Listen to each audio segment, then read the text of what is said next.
What's good? What's good? We sliding in here for just a little pop-up stream today, and really want to use this stream to address a few things. Actually, shout out to y'all coming in. We ain't got the whole intro and stuff today, but we're gonna talk about the current Superman conversation and a few things surrounding that. While we're doing that, I do want to address one thing kind of going forward, because you see the climate of the conversation of DC and these fans versus these fans and things like that, and how it comes across on my platform. Some may not know I did a live reaction to the Superman trailer. What was that yesterday? What was that? Yesterday? It's all blur now. Had a few people on my platform. Obviously, I'm used to different opinions being said in the chat. Everyone doesn't have to agree. It's all good. Or is it? Is it not all good? There was a young lady on my panel, and several disgusting things were said about her by people who I've seen in my chat several times. People who I think even I brought up on the panel before. I definitely want to make one thing clear, because I don't want anyone to be surprised going forward as far as any experiences you get on this platform. I do not condone attacking anyone on my panel. And let me get my earphones in. I don't mind if you disagree with me. If you want to, challenge people, I'm used to people challenging things I say all the time and things like that. I'm not concerned with that. When I bring people on my panel, it's even if they have different opinions than me, it's still a measure of respect, because I probably repeatedly have them on the platform. New people, I understand, probably don't understand, how things roll, and they just want to troll and stuff.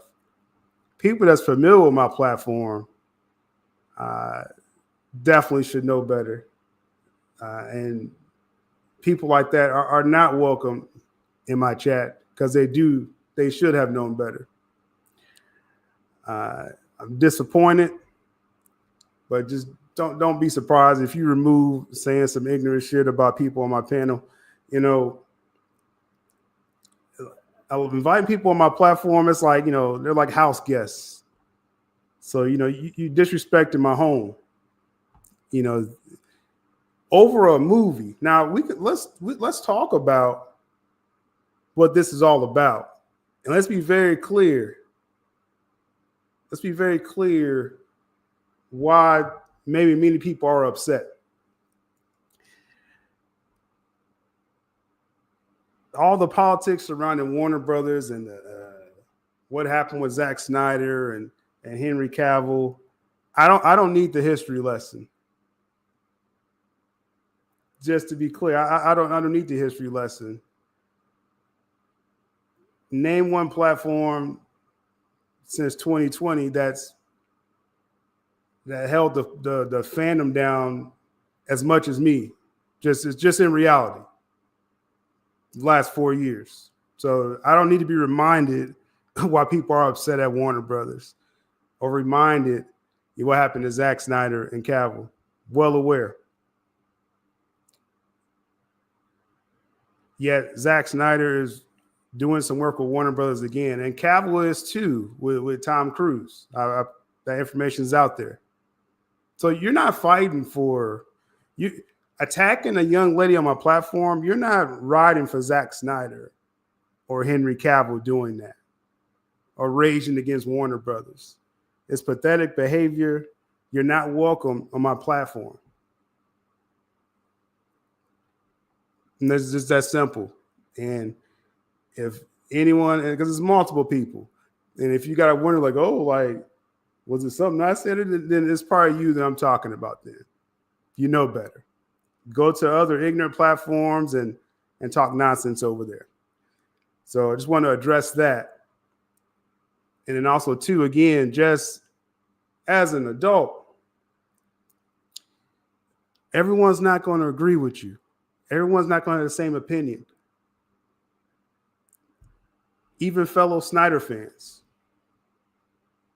All the coverage I did for Snyderverse related news, even fellow Snyder fans turned against the platform after James Gunn got hired.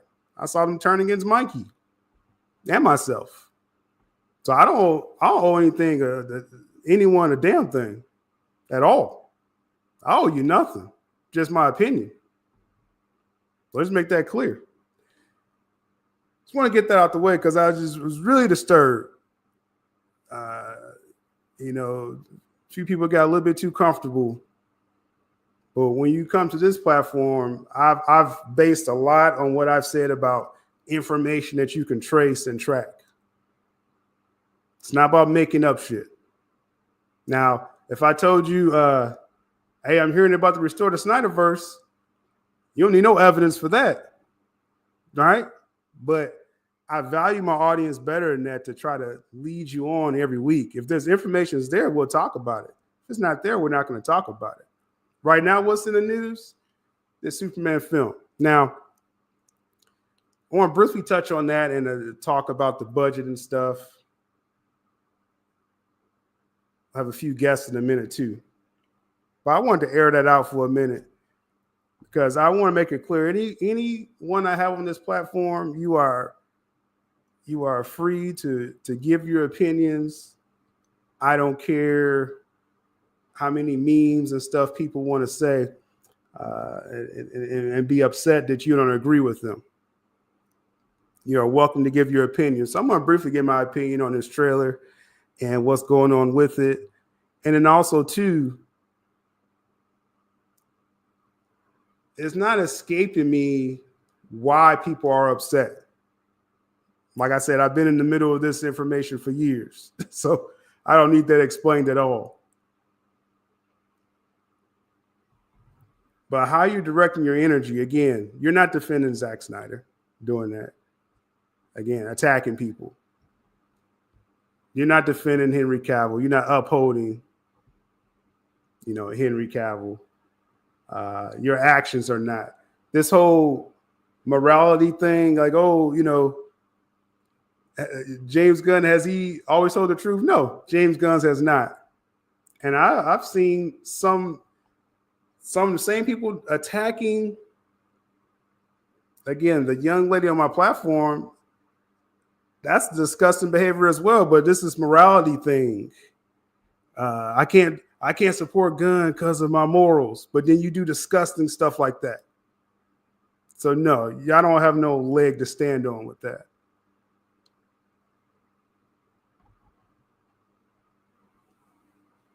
It's upsetting.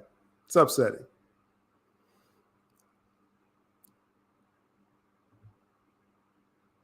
Just wanted to make that clear because going forward, if someone's like, "Oh man, why is still upset at how I'm acting the fool in the chat? Why is he upset?" Because that wasn't called for at all.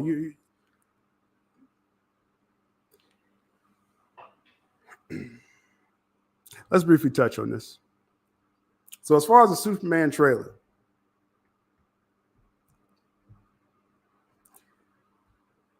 I think James Gunn put out some numbers and stuff like that about it.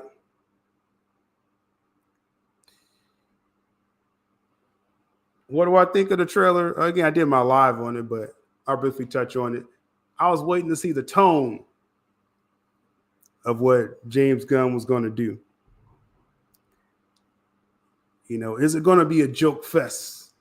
Or like the Suicide Squad? Oh God, no. Peacemaker, please no. This trailer is a little more serious than I thought. I will have to say. So I was like, okay, let's see what he does. Now, if that triggers you, that myself or someone on my panel says, "Oh, let's see what this movie does," then get the hell out of the chat. I'm just saying this in general. This platform is going to be about open discourse.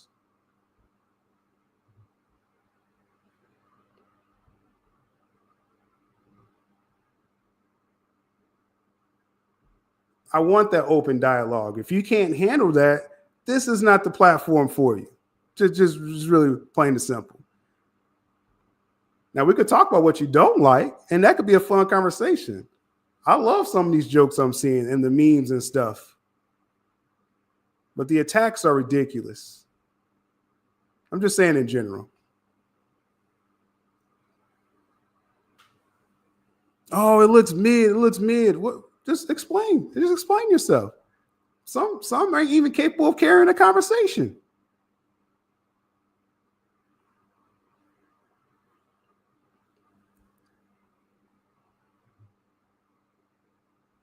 But we'll see what they do with this film. I did say on Twitter, and I say this all the time, just at times, these studios, they do polls and get information about demographics and how they can sell this film. There's a few things going for this film. There's obviously a few things going against it. One is the lead man, David Cornsweet. I don't think he looks that bad as Superman. The suit actually looks better in the trailer for me this time. Better than that first picture, in my opinion. But him being a leading man, he may not be convincing enough for some people. As I said on Twitter, some people look at him as just a jerk from Twisters, right? Because that's all he didn't have the best role in that Twisters film recently. So he has to overcome that. So far, I mean, Superman fans, they're like, okay, he has the look. Casual fans are just like, who is this guy leading this film? Not convinced. Also, I did mention, family demographics, women and children, animal lovers. Crypto seems to be scoring high. Crypto seems to be helping them get that Sonic. And I don't know if did it show in front of Mufasa, the trailer.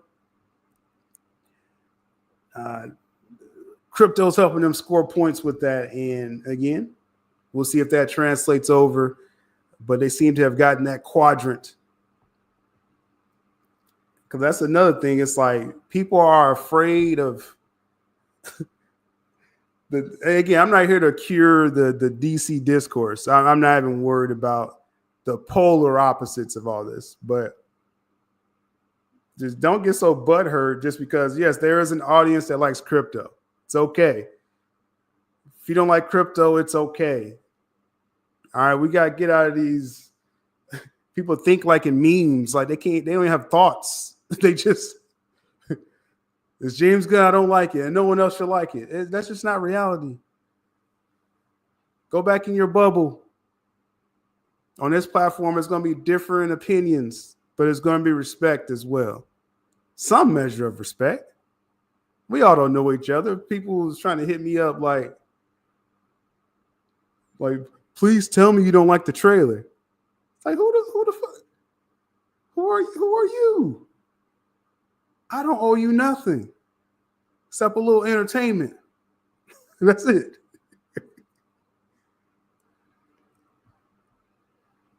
But yeah, there's an audience for crypto, is the point. But for me, like I said, as I looked at the behind the scenes stuff, looking at the potential action, I was like, let's see how this action comes about. This film has a kaiju. So yeah, I am interested to see how this turns out. With a Superman fighting a kaiju, bro, you can't tell me nothing. I do not care.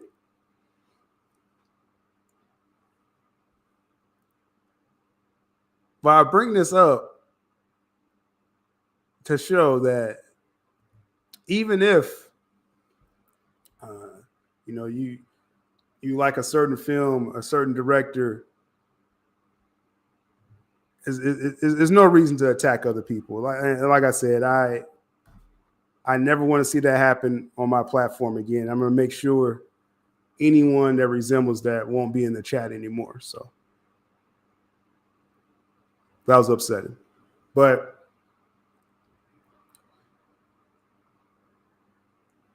as far as overall, many people found this platform because of the Snyder Cut and everything with that. And I still believe Zach would do DC again. That's going to always be a topic. He hasn't closed that door, so we're not closing that door. We're also going to celebrate all the other stuff Zack Snyder does as well.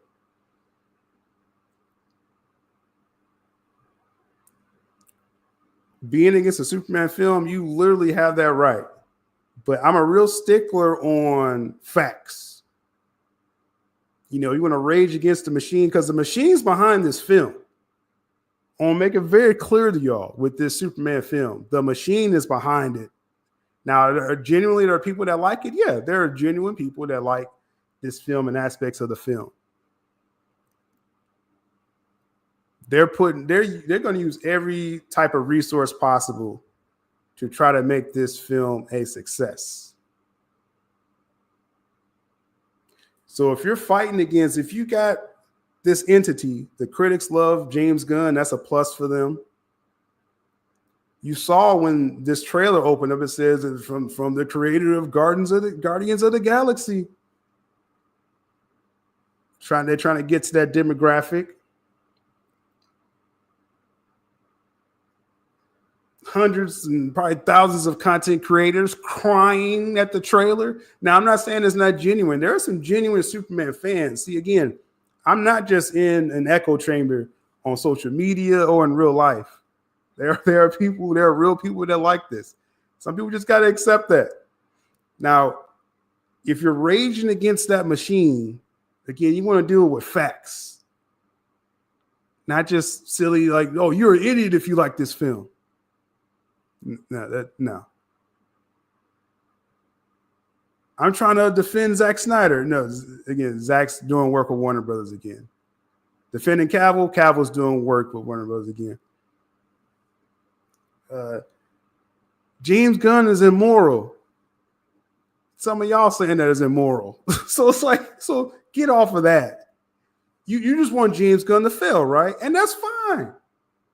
But let's stand on that. Let's stop making up stuff and trying to shame people because they like something you don't like. Like you're swearing it off for them. They can't even have a positive word to say about it. Like you just some righteous person. So let's chill on that.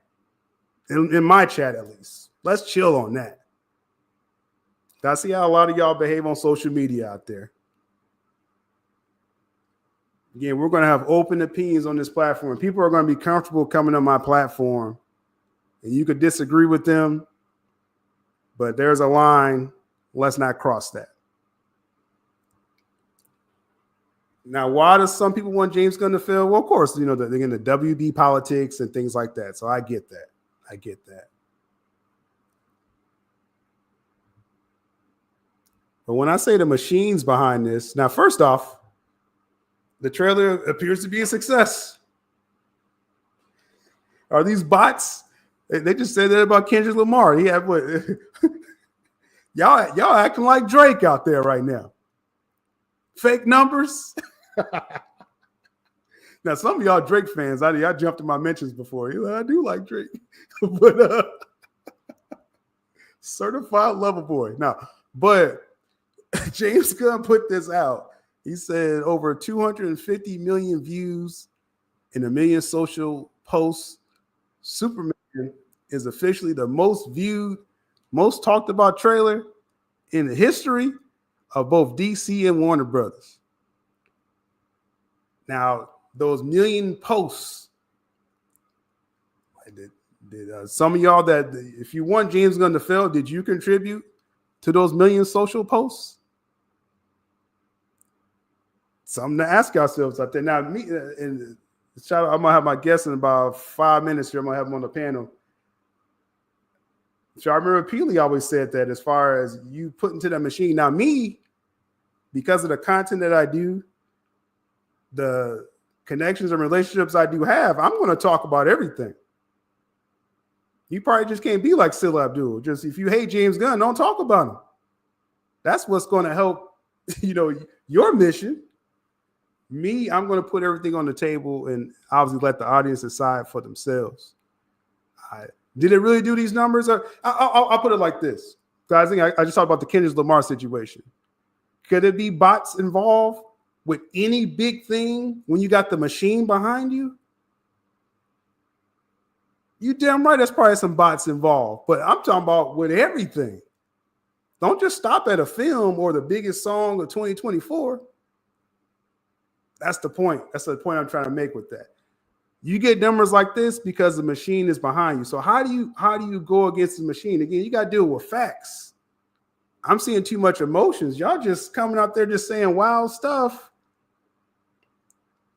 Then you have a gun cultists. They looking at you like fools because you're not bringing facts. That's one thing I pride myself on this platform, to bring facts. Like right now, when I say the machine's with them, an animated series, Creature Commandos, #1 on Max. Animated projects are never #1 when it's put next to live action.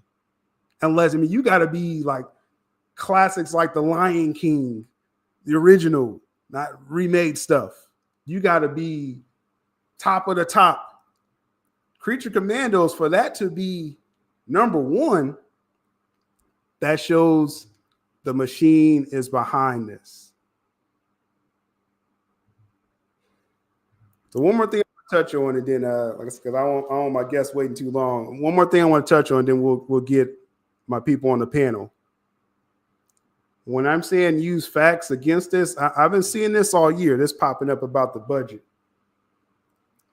Now again, when this came up, if people aren't familiar, this is the document everyone's saying is proving the Superman film is going to cost $363 million to make. In March, I did a stream about this. And I said, hold up. I was like, y'all have no idea. Like, I was like, if I could find any evidence that this is true, I could have did a stream a week talking about this budget. I would have been doing circles with the views I could get if this was true. And you say, if still it's true, right? People, I saw someone post about it. A trade wrote about it. So, or it was like a second-class trade that wrote about it. See, we can't have confirmations biasness, right? A trade said the Snyder Cut was a pipe dream. So you can't just go off of a trade, right? As a fandom, we've never done that. So what's really going on with this, right? Now, of course, Gunn denied it, but people don't care if Gunn denied it. I want to play a clip of what I said earlier this March, and then I'm going to get my guests on here. And we're going to talk about, again, what's really going on with this fight against Superman, because I need people to kind of think bigger with this. We can't do it with misinformation, though. That's one thing you can't do when the machine's behind something. But let me pull this up real quick, and then we'll get the conversation forward. This is a video here. This is me, March 2024. And we're going to talk about this document. Oh, this is part of the document that's been floating around. And y'all know how I feel about just mysterious documents floating around on social media, unsourced information. If you were looking for a reason to dunk on James Gunn's Superman, then this gives you a reason to be like, oh, see, look, they're spending too much money. It's going to fail. Well, I did hear something about where the budget actually could be, so I am going to talk about that. And in knowing that, we have an idea of what Warner Brothers is expecting for this film. So interesting. Now, this document here, again,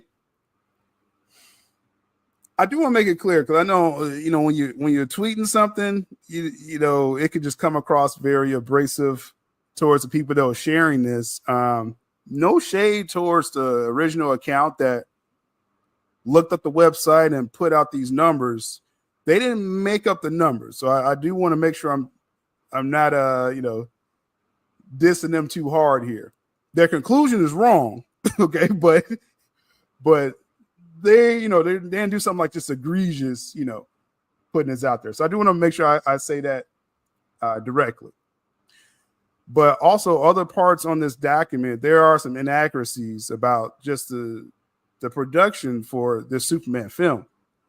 I have production information for James Gunn Superman. So I saw just some things weren't matching up. So that's what I was saying on Twitter, that, hey, I see some inaccuracies. So, but I wasn't trying to call the person, BS, with that.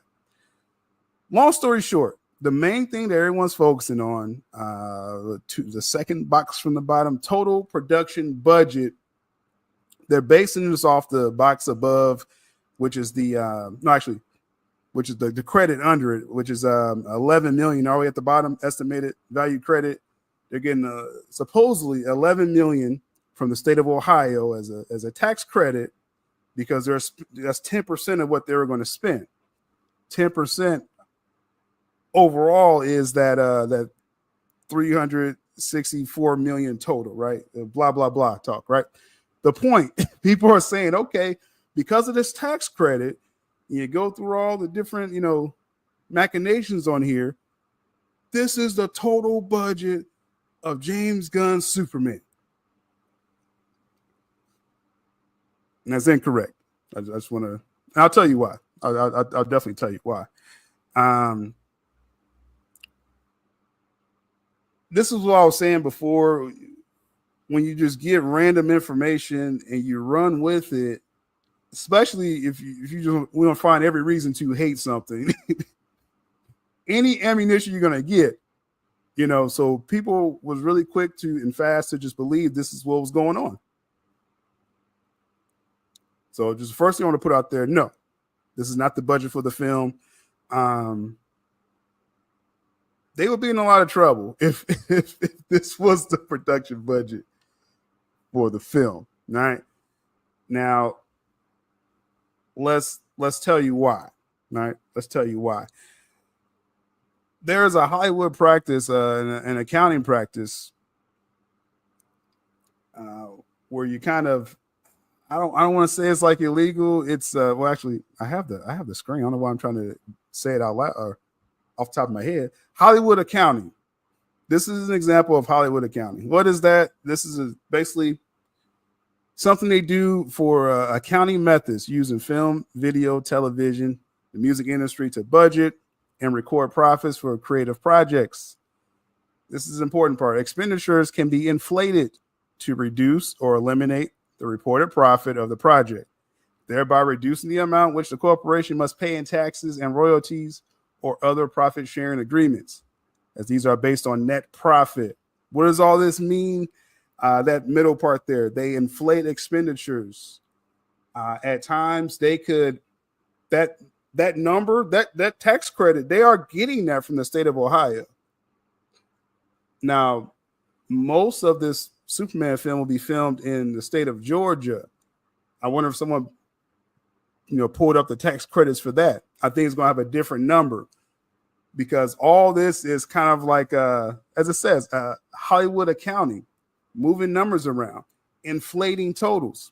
Now, why would they want to inflate a total? And I don't know how this is legal, but why would they want to inflate a total? To make it appear they're not making as much, meaning they'll be taxed less. They will have to pay out less shares. Based on, again, it's based on the net. This is based on how much are you saying you spent out for this film, and how much are you made. I'm just giving an example. If they have this on their numbers, they're spending $364 million on the Superman film, and the film makes $500 in the box office.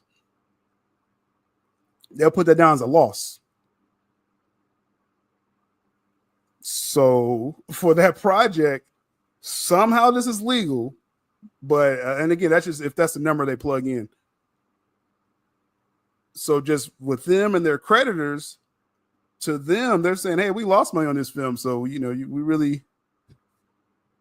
have to pay like taxes on this because we took a loss."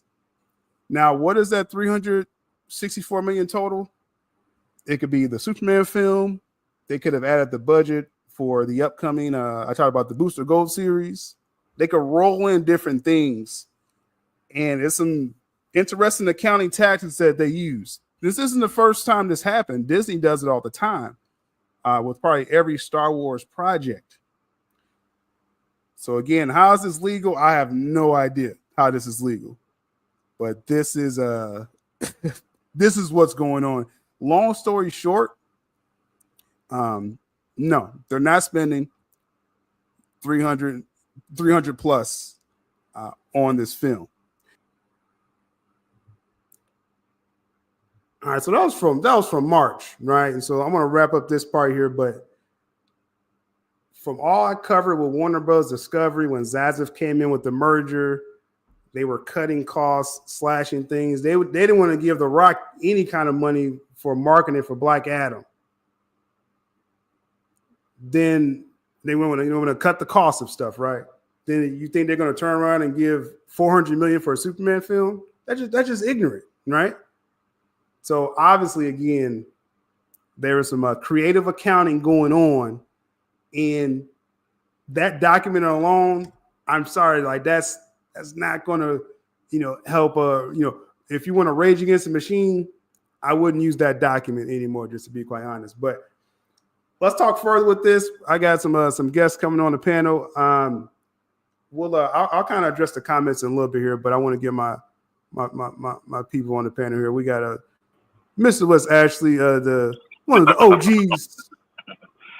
What's up, bro? What's up, bro? Hey man, you know me. I gotta give that fair and balanced that CNN coverage to all this geek shit, bro. I gotta. Yeah, no, I was listening, bro. I love when you do that, bro, because it really reminds me of like the old days when we used to talk about like stock prices in the chat room and share prices and everything going up and down. That you're like the only one doing that, but you kept it going to now where I see other little channels showing stock prices, showing stock share prices. So I really like that part of Hollywood, and I'm happy you still doing that shit. Definitely. Oh, for sure, man. I mean, it's all about what interests us, right? Like you talk about stocks and stuff and things like that. It's right. like, you know what I'm saying? So we bring that to our entertainment. But bro, what are we with this Superman film? I definitely got to get your thoughts on just. I don't know if people are really seeing what's happening here, man. Like, I see big channels even kind of bringing up like, oh, it's the Snyder fans versus Gunn fans. Like I'm seeing big, channels with millions of subscribers. So I'm like, okay, I feel like this is a smoke screen. And why I say that, right in front of our eyes, bro, we see. I just pulled that up in a little bit. Creature Commandos, again, an animated series. I don't know if people really realize what I'm saying with this. Like, an animated series really outperforms live action in anything, right. In series, films, straight to DVDs, whatever. For this to shoot up to number one, and then you got the Superman trailer. What did Gunn say? The biggest trailer ever in DC and Warner Brothers history.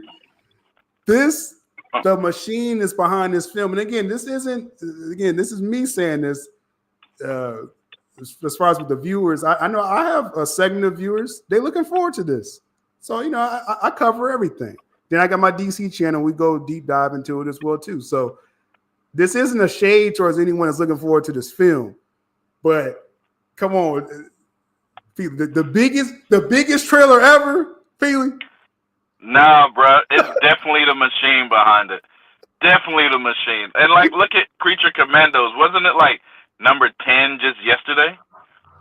Or like number 9, and now it's all of a sudden number 1. This is the machine, but it's remember when I first got into it, this was Disney was trying to take over everything, right? They were trying to get like Comcast, Warner Brothers, Sony, everything. They wanted it, and they're probably still trying. They probably, to be honest, they will probably eventually own it all, like a one big monopoly of Disney.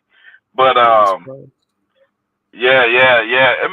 I'm sure it's gonna happen. So what you can tell, this is, and I've been saying this since like day one. I've been telling everybody, Disney, and it was obvious with Joss Whedon and Jeff Johns and his relationship with Feige and even James Gunn, even when he was doing Brightburn and all that, you can tell, bro, it was a like a Disney infiltration of Warner Brothers. And it's been, and when I first said it, nobody believed me, but you can tell with this trailer yesterday, it's 100% like a Disney movie. It's like a Marvel movie, bro. It's Marvel's version of Superman. But one thing when Homeboy said that Superman being hurt is a kind of like a symbolizing America at the moment. The machine was going to get behind it. As soon as he said that. That tipped things off right there. Yeah, right. Yeah. That kick, when he said that, now, it's a political theme. So now all the political billionaires that hate Trump, they're going to be like, oh, we got to get that. That's the machine. That's the machine right there. So now, Trump going with Iger, they're going back and forth and all this, this other stuff, but it's always like a political. Superman is symbolization of America. It's always like that. All of Endgame and Infinity War, all that Thanos shit, that was there symbolizing Trump in America.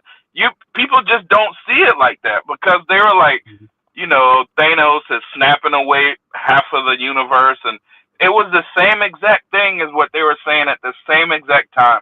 Oh, Trump's gonna disenfranchise half of America. It was the same stuff. Or then when we even did DC United or US United, it was the same shit, bro. It's always that. It's always that. So and that was right after the election. That was right after Biden got in. Right, correct. Yeah. Right, yeah. And it even with Zach, it was if you follow Zach's trilogy, the theme of Superman, it was the death and rebirth of America. It's always that. The directors just use the characters that they know we're gonna watch. You know what I mean? They know if they come out with like a long form documentary like My Go Deep, nobody will watch it because they can't. Their brain won't fathom that. They don't have that type of attention span or whatever. But if they can kind of maneuver it and have a Superman character, a Batman character, then we'll all watch it. We'll get the message that way. So as soon as he said, it stands for America, I knew exactly the machine was about to get behind him. As soon as he said that. Right. That's right. They use these things as allegories. And like I said, if people don't, y'all should be familiar with what Peely be doing with, his Go Deep, where you got to look behind the veil in a sense where I don't want to call this like some kind of ritual act thing, but it's like Gunn had to say that out loud about it symbolizes, the country. So then it's like, okay, this is kind of being used as an allegory. That's kind of what I got from it too. Correct. Yeah, no, it 100% is. And it's, America. What was funny, all right, they speak in like a language inside of a language. Like, when you like take real estate class or law or whatever, they're speaking English, but it's a whole different language inside of a language. So when he comes and he talks about, America's beat down and battered and blah, blah, blah, like, that's how you get the support of the billionaires behind the scene, that they're all political. They're all super political. And then when you get into a scenario where America just reelected Trump in a landslide, then they make it like, America's so hurt. But that woke shit is the reason we're hurt. You know what I mean? That shit that they push is the reason we're hurt. So that's what America has woke up to. But what they can do to battle back against that is, all right, America, you're waking up. Let me put you to sleep again with a dumbed down, childish, like mesmerizing spell to put you back into buying McDonald's, You know what I mean? Back into that mindset of, oh shit, they're waking up. Let me hit them with a Superman movie that's about to put them back in my spell. That's what they do. That's how they go back and forth. You know. Now, see, like I said, I know when Peely gets going, y'all know how deep we can get with this. We want to actually bring it back to the surface for Peely. I know we went. All right, my bad, bro. We're gonna bring it back to the surface of the film itself, right? All right, word. My bad, bro. You know I was with you, bro. You know I was with you. Okay. The film itself, now it's like when you get to the bottom, and again, you know how I rock. You know how I rock, Peely, where it's like, and again, the relationships I have out there and the information I do get, I do have different, affiliations and things like that. So again, that's why you're going to get a wide range of topics, but y'all know my heart, has been with the Snyderverse. Y'all know, like I said, for the last 4 years, right, to me more platforms that's held down this fandom more than I have. So, right, that shouldn't be, missed in all this, but right. So if I'm, if I'm like, hey, I'm going to check all this stuff out now. If it's trash, we got some good roast sessions, and things like that, But if you put in, this is as recent enough for everyone watching this Man of Steel with 2013. So it's like everybody was alive, that's watching this right now. Y'all was there 11 years ago, and you see what happened yesterday. Now, there's some things in this new trailer. I'm like, oh, I kind of see what Gunn's doing. I'm gonna give credit where it's due that it wasn't some like Crypto came off all goofy and stuff. I'll be like, dang, like this is mess, bro. So at least he got the memo, like, oh, okay, do a little Man of Steel shit in there, kind of make it like kind of serious. Right. But if you're putting these two films together, man, like this the conversation.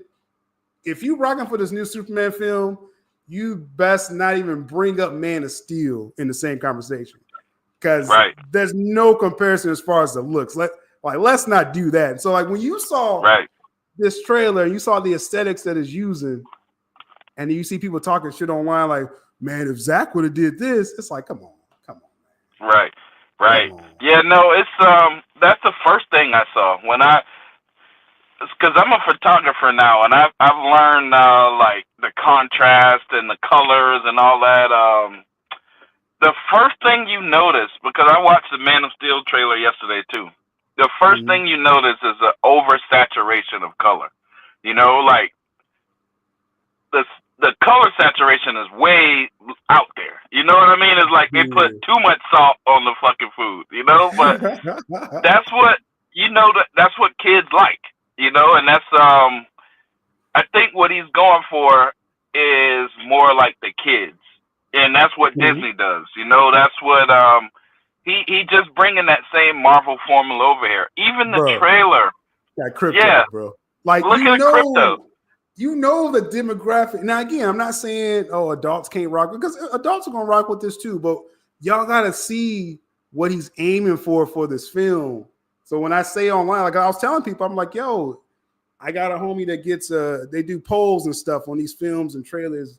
They're like, man, women and children, they loving this Crypto, bro.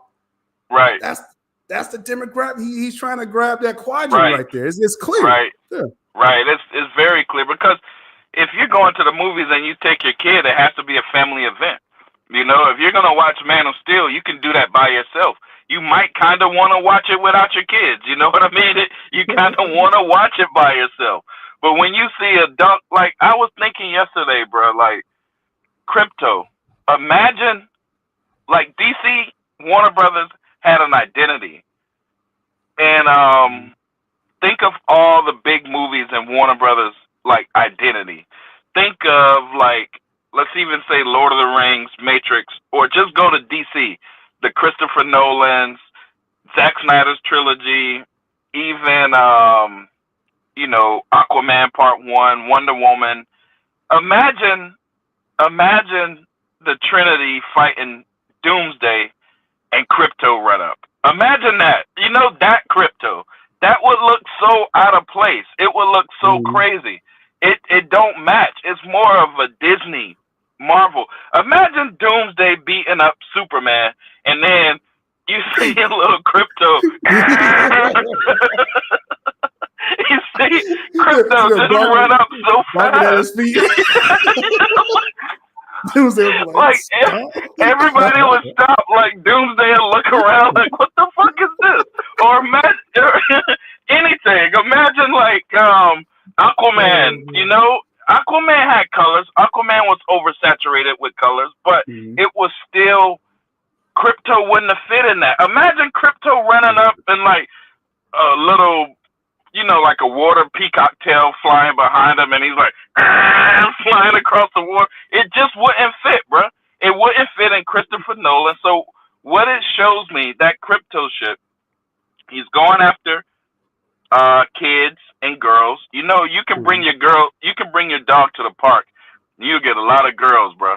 A lot of girls will pull up on you and be like, "Oh, that dog is so cute. Yeah, let me see." So he's going for that. He's going for, and you know, the Marvel fans, they're like little Disney princesses and princess that, you know, been watching cartoons their whole life. They like shit like that. I saw a reaction, and when Crypto showed up on the trailer, these was like grown men. These were men our age, and they were like, "Oh my god!" I couldn't get it at all, bro. I was like, "Bro," they was like, "Oh, Crypto, bro, what? I would never want to see that in my movie ever, dog. That would never come to my mind." It fits this movie, and that's what I'm saying. Right, like this, it does. We gotta. There's no comparisons, and like I said, hey, if people rocking with it, that's cool. But like, let's not compare Man of Steel at all. But let me get another opinion on the panel as well too, because we need to talk about this. The machines behind the Superman film. We got Abu Naza, his triumphant return back to the sylabdul podcast. What's going on with you, bro? Yo, what's up, bro? What's up, bro? Man, I have been sick as a dog all week. I'm finally turning the curb. I mean, I was on Dark Council just very briefly, man, and I was having a ball because we was reviewing the Superman trailer. And yeah, that's what we're speaking of. Like I said, my brothers in the council, they're trying to be hopeful, and hopefully they won't, you know, drop the ball. But I already said, I'm like, fuck it. You already know how I get down. It's for the kids, Abu. Now we got crypto, bro. You got crypto, right? You got crypto. You got. I'm just saying, I like this family shit, man. I like this family shit. I said it myself. I said, yo, this shit is mid at best. Right. So I'm not gonna, you know, shit on it completely because there might be some good, you know, acting in there, you know. And I may probably because I'm gonna see it. I'm gonna actually. What, you gonna watch the movie? Hell no, man. I ain't paying no money for that. like everybody else. What about this, Abu, though? Because like me and Peely, we was talking about like this, the machines behind this, bro. Like I said, I mean, most people, like, let's say, okay, if you want this film to fail, you probably don't want to be posting about it every day because they contributed to the million posts that this attention around the film, right? But Gunn is saying this is the greatest trailer in DC and Warner Brothers history, bro. If you don't know the machines behind this, I don't know what else to tell them. I was like, Gunn got a lot of steam behind this. I tell you right now, Pilgrim, it's not looking good for the Gunster. It's not looking good for the Gunners. I mean, you literally copied and pasted John Williams and Hans Zimmerman. Oh well, yeah, Hans Zimmerman, yeah. Hans Zimmer. Yeah, copy and paste. Then you got the how should we say the trunks from hell. Then you got Simple Jack Lantern, and I love how you put that out there, Mr. West. I love it. And I can't even get that image out my mind. Simple Jack Lantern. You know, we got Simple Jack Lantern, we got Crypto the dog, you know, and now we got everything covered, courtesy of James Gunn. I was like, oh yeah, now they're gonna start loving the slow-mo now. Right, exactly, bro. Exactly. Man, oh Like man, he said, The Flash was one of the best comic book movies ever. Gunn just be saying, and that's the thing. It's like Gunn, he had to be in marketing or something before because he's always like throwing stuff out, like he spins stuff a lot. So it's like now, I mean, for this be the great, like that just sounds insane to me. Now I know the views are there, the attention is there. The greatest trailer ever, bro. Like this. Wait a minute, somebody actually said that? No, that's what it's right here. The greatest, what did it say? Greatest, let me pull it back up here. In the history, yeah, in the history of both DC and Warner Brothers, it's the most viewed trailer and most talked about trailer ever in the history of Warner Brothers and DC. That, hey, you got a lot of power behind you for that to be a reality. Just saying. I wouldn't have, you know, let it go for James Gunn to say that he did the movie. So he really got to hype it himself. I ain't got nothing about that. I'm just talking about the regular rank and file. I'm just talking about the normie. They just wanted to see something that, like I said, this is another Superman movie. Let's see what it is. And now you can now do the comparison. One Sweat or whatever his name is. You put it together. And they already did it in Twitter. You already seen two pictures. You see this. You see the Trump. Which do you think you prefer? I'm saying they should, like, if people are saying, okay, if they're saying we want to rock with this new Superman and like we're done with Snyder, they best off not even bringing up Cavill. That's my point. Like, don't even compare. Go have this world right now that you have right now. Stop bringing up Snyder because that's not a fair comparison. Yeah, help him. Right. Right. He's in the shadow of James Gunn. No, not James Gunn. He's in the shadow of Snyder, and you always gonna be there. It's not even gonna work, man. The rank and file throughout the fandom, we're gonna stay close to the chest and we're gonna watch it from afar. We're not paying no money. We're gonna watch, we're gonna get the bootleg, we're gonna see it all, and we're gonna wait for y'all normies and the gunners. How much you gonna pay to see Crypto the Dog, Simple Jack Lantern to watch this movie? Because there won't be no room. Oh my God, I came out the movie. I gotta put some more money into it. Not a lot of people ain't gonna be doing that. They're gonna see it one and done, and be like, I'm just gonna wait for streamers to the streamers, and then we're gonna watch it some more. Yeah. Exactly. Nowadays, what do the kids say? Aura. Like if you see a homeboy, you see Corn Sweat, and again, hey, I'm hoping that they do the best film they can and rock with what you rock with that.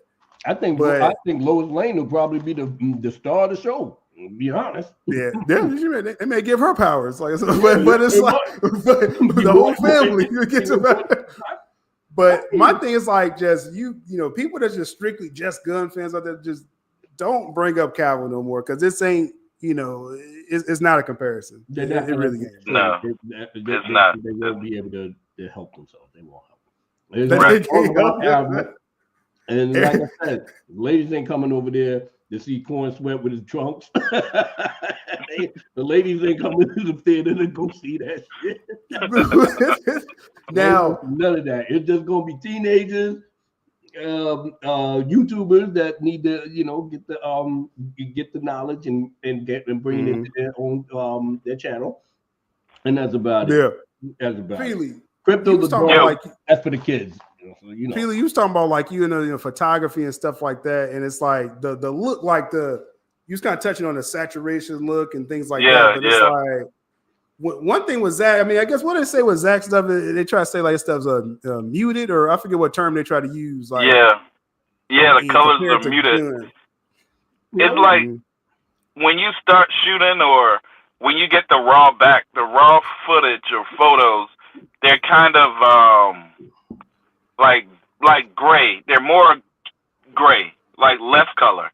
Then when you go edit them, you add in the colors, or you add in, like, let's say there's a color scale. They got the golds, the pinks, the blues, all of that. You can pull out the colors. You know, you can make them pop, or there's a saturation button or whatever. So you can take a regular blue, and then if you just pull the saturation over, it's a vibrant blue. It's like a real colorful blue. So that's what Marvel does, but it's good for like kids because it attracts kids and it kind of mesmerizes kids. But like a grown-up movie, like let's say Zack Snyder, he wouldn't do that because he made it more for grown-ups. Grown-ups see it and kind of get turned away because it feels like childish. You know what I mean? So talking about guns, that first look of Gun, right? Right. The Gun or any Marvel. So what you see with Gunn, he's taken. Marvel is good with marketing, advertising. Disney is the best with that. That's how they win because they will have a trailer, and their trailer would look like so serious and so this is about to be a dramatic movie. This is about to be a great movie. But then you see the movie, and it sucks. But they already got the money from you. You already paid, so then they're gonna take it. But Warner Brothers is more. Did y'all see the movie Joker 2 with Lady Gaga? Yeah. All right, so you remember when he at the very beginning when he's walking through the jail and it's all gray and there's people kind of talking. They're like, oh, shut the fuck, people cursing in the background, and he's looking all, down, sad, whatever. But the look of it is mostly gray. The music of it is slow and deep. His facial expression is down. He's out. All of that matches. All of that from the color to the music to the look. It all matches. That's Warner Brothers. That's something that Disney can't do. There's no curse words. You're not going to hear nobody screaming curse words like that in a Disney movie, a Marvel movie. Or the colors are not going to go down because kids will get annoyed of that. So what James Gunn did, and what shows that Disney has taken over Warner Brothers, James Gunn used Disney marketing on his Warner Brothers movie, which is the exact opposite of what Warner Brothers always does. That's what you can tell that instantly. And the dog pushed it over the edge because you can have little toys now, or like Joker Part 1. Joker Part 1 sold a lot of merchandise for like Halloween and everybody dressing up like Joker. But they didn't have a little toy dog, or they didn't have a little pixie character or some little toy that Disney sells. So James Gunn is using the machine behind the scenes, political machine, plus the little kid coloring, plus the toy dog crap, all that merchandising crap. He's doing all of Disney marketing magic on Warner Brothers. So now, instantly, Disney is in charge of Warner Brothers. Just because that one trailer they put out, you can tell instantly from the colors, from the sound, from all that other stuff that they're using. It's all Disney magic marketing. Correct. Correct. And even dealing with that, they got their own goddamn problems. And it's like, and again, they could make on no level, and they can make some money with that, Peely, right? As far as they will. They will go for that look. They're gonna make some money. So, and that's why I say it's like, when I say the machines behind it, you got to kind of know if you're against this, you got to kind of know what you're fighting against. So, right.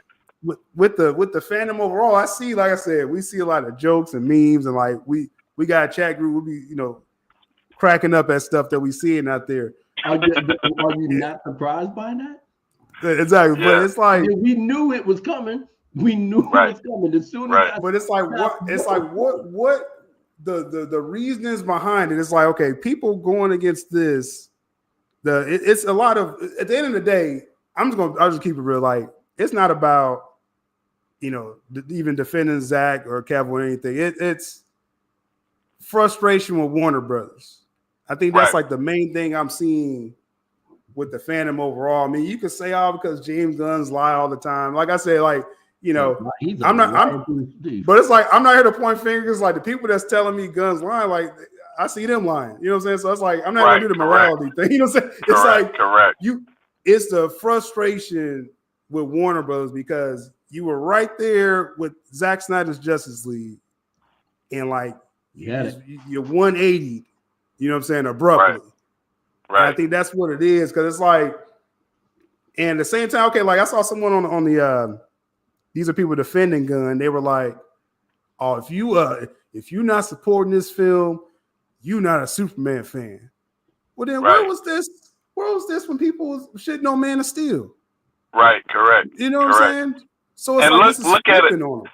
Yeah. Right. Look at it, Seal. That one scene. Remember when Superman was at the Congress building when it blew up, and he was looking sad, and all the people behind him had picket signs and all this stuff. David Cornsweet, they have a similar scene when the guy hit him with the can, and he's walking, he's looking down, like Zack Snyder, the blueprint. Right, Zack Snyder is the blueprint. Let's put that. I had to laugh at this dude. Right. You never lie, bro. Okay. But yeah, no, it is. Men lie, women lie. Go ahead. The only thing that in that trailer that was intriguing to me was Lex Luthor. You know, and like I said, I don't know why I kind of gravitated towards him. I like the way he pulled out the gun, almost like an evil secret agent or something. And I was like, okay, I can get with that, you know. But other than that, man, it's like the dog. The dog was like, hey boy, take me away. Right. That shit really reminded me of the like CW type, Brandon Routh type look. That's what it was, though. I remember. Marcus did yesterday. He did, somebody showed in the chat room the CW tied it. Somebody did an edit where it was like the Superman trailer, but then they tied in CW marketing logos, and it was so funny. It was so true but that's what they're using, and that's what Zach wouldn't use. But it shows what they want in the future. They want that crossover, bro. That's really what they're going for. That's the reason why they went a 180, because that fits Marvel so much. That Superman trailer, that's the one that can match with the Avengers. You know what I mean? It's basically this is the version of Guardians of the Galaxy. That all that shit is next. It is right. It's a bunch of gatekeeping going on out there, and that's like what Benji says here. He sees somebody on the panel saying, "Yo, if you don't like crypto, you're not even a Superman fan." It's like, bro, it's the same gatekeeping when they were against Snyder, right? You know, and again, I'm talking about extremes because, like I said, on my channel, they may be not as vocal in the chat. I may not see them on the live chat and stuff, but they rocking with everything DC. You know, I have that mindset as well too. You know, whatever I like, but the extreme cases is what I'm talking about, where you're a Gunn fan and you're gatekeeping Superman. You know what I'm saying? That's the problem I have with a lot of stuff out there. You know, man, I've learned recently, because I've recently joined like some of these Facebook comic rooms and shit. I've learned these dudes will say anything, bro. Like they would lie, like they would just say anything. It's like fake. Fake outrage. Remember when all the SJW social justice warriors would be like, "Oh, you said the F word. I'm so outraged." It's fake enthusiasm too. These people just lie, bro. It's like, but I look at it. It's most of the country. The people that like Zack Snyder are minorities. Because they can understand Zack Snyder. They don't need colorful attractions to get them in. But most Americans, or I guess most people in the world, they're not that deep, bro. They're not that shallow. They don't mind, eating at McDonald's every day and coming back and watching American Idol and falling asleep. That's cool to a lot of people, bro. So when they see like shallow comedy or, just dumb stuff. I was watching these one dudes on a panel, and they're talking about like all of their favorite movies and naming their favorite people, and all of them was corny to me. All of the movies and that, I'm like, bro, like maybe I'm just not. I'm not normal. I'm not regular, you know. But I think he's making movies for the regular people. Yeah, Zack Snyder doesn't do that, which is right? cool. You know, and which is cool, you know. Regular money at the box office. That's it. You're not getting Oppenheimer or Barbie. But see, that Disney money though, if he, I'm just saying, if he gets the Disney people to start watching this, like I'm saying, he will make his money, y'all. I think he will. He will. Man. It's not. Yeah, I think he will. But it's not going to be the blockbuster that Warner Brothers need to be. I mean, granted, the Disney crowd may, gravitate towards it, but that shit is gonna be one and done. They're gonna go right back to their Disney shit. Right. And then it won't be that. Right. It won't be a masterpiece. Remember, like Martin Scorsese said, Disney, the Marvel movies, they're not cinema. They're more like a theme park ride. Right. Yeah, that's what they're going for. They're not trying to make masterpieces. They're trying to make theme park rides. Like they're sold to the devil instead of making the Matrix or Lord of the Rings, you know? They shit behind Martin Scorsese. And then we put the news with Zack Snyder's movie. That's cinema. right. So that's what it is. That's what it is. Oh, goddamn. Oh, man. Oh. We got Els staying alive just to see the movie, man. And say that shit stuck. We got JC here. What he said? He says so much artificial hype for this. There's no wow factor. Only reason why people are talking is because, like Star Wars: Force Awakens, there was such a gap that people were clamoring. I guess okay. So artificial hype. I mean, like I said, I feel, There is an audience for this, right? That's why I try to like Crypto the dog enthusiast. There's an audience because like I see these absolute statements, and that's why I be like, yo, like I mean, obviously people gonna represent themselves how they want, but I'm just saying like you're saying like, oh, ain't nobody watching this shit. Well, no, that's not true. Like that's not true. There's people that's gonna watch it. Look, but my brothers in the council, they're gonna watch it. There's people gonna watch it. We're responsible YouTubers. We gonna call it as it is. It is artificial. Right? There's no evidence. Like brother Fato, I hope you enjoy it, man. Because like I said, man, your happiness. Like I said, for my peoples, your happiness is everything to me. You know what I'm saying? And I want you to really get into it. But you gotta understand, call that shit out when you know there's something funny. Oh, if something's trash, like definitely be up. Because like I said, hey, the crypto stuff is like, hey, we know what's going on here. Nobody wants that. How do you put Crypto the dog, man, with like we're 40, like coming in 50s, man. We know Crypto the dog. It's from the cartoon. Why are you making a law? Nobody really knows about this shit. But like I said, it's made for kids. It has an audience. That's the point. And it's like, if I'm marketing this film and it's like, okay, this is what Gunn turns in pictures of this. He got a kaiju in the film. I'm like, okay, I can get the women and children with this crypto stuff. Nice. You know what I'm saying? Yep. So, you know what I'm saying? That's selling, marketing one-on-one. But when I say, when people talk about artificial hype, what I'm saying is for this to be called the biggest trailer in DC Warner Bros. History, if you're the number one trailer, just like if I was saying earlier, you're the number one song of the year, Kendrick Lamar, you're going to have a machine behind you is the point. Go ahead, Abu. Even my crazy ass, sexy ass, Twinkie eating little Grace Randolph, even my baby, she even knows that. What's going on with this thing? If my baby Grace Randolph says, you don't know what the hell's going on. That's because she didn't get that role. I mean, if she wanted that role in that film, James Gunn. James Gunn. Yeah, that's good. Grace is mad. Everybody's like, oh, Everybody's like, oh, man, see, that's what y'all don't realize. A lot of these big accounts, they be like, oh, okay, how the Snyder fandoms roll. They're like, oh, I'm gonna wake up, I'm gonna fuck with James Gunn today because everybody gonna jump on my tweet. Fuck James Gunn, All of a sudden, oh, Grace the greatest.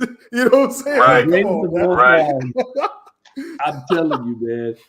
Every little pieces that I've seen and other people that was on our fandom, they posted all the comparisons from Man of Steel and just everything, and it's just damn. So and like in the chat, literally copied and pasted Zack Snyder. He's the blueprint. He got some consciously. He got some Snyderisms.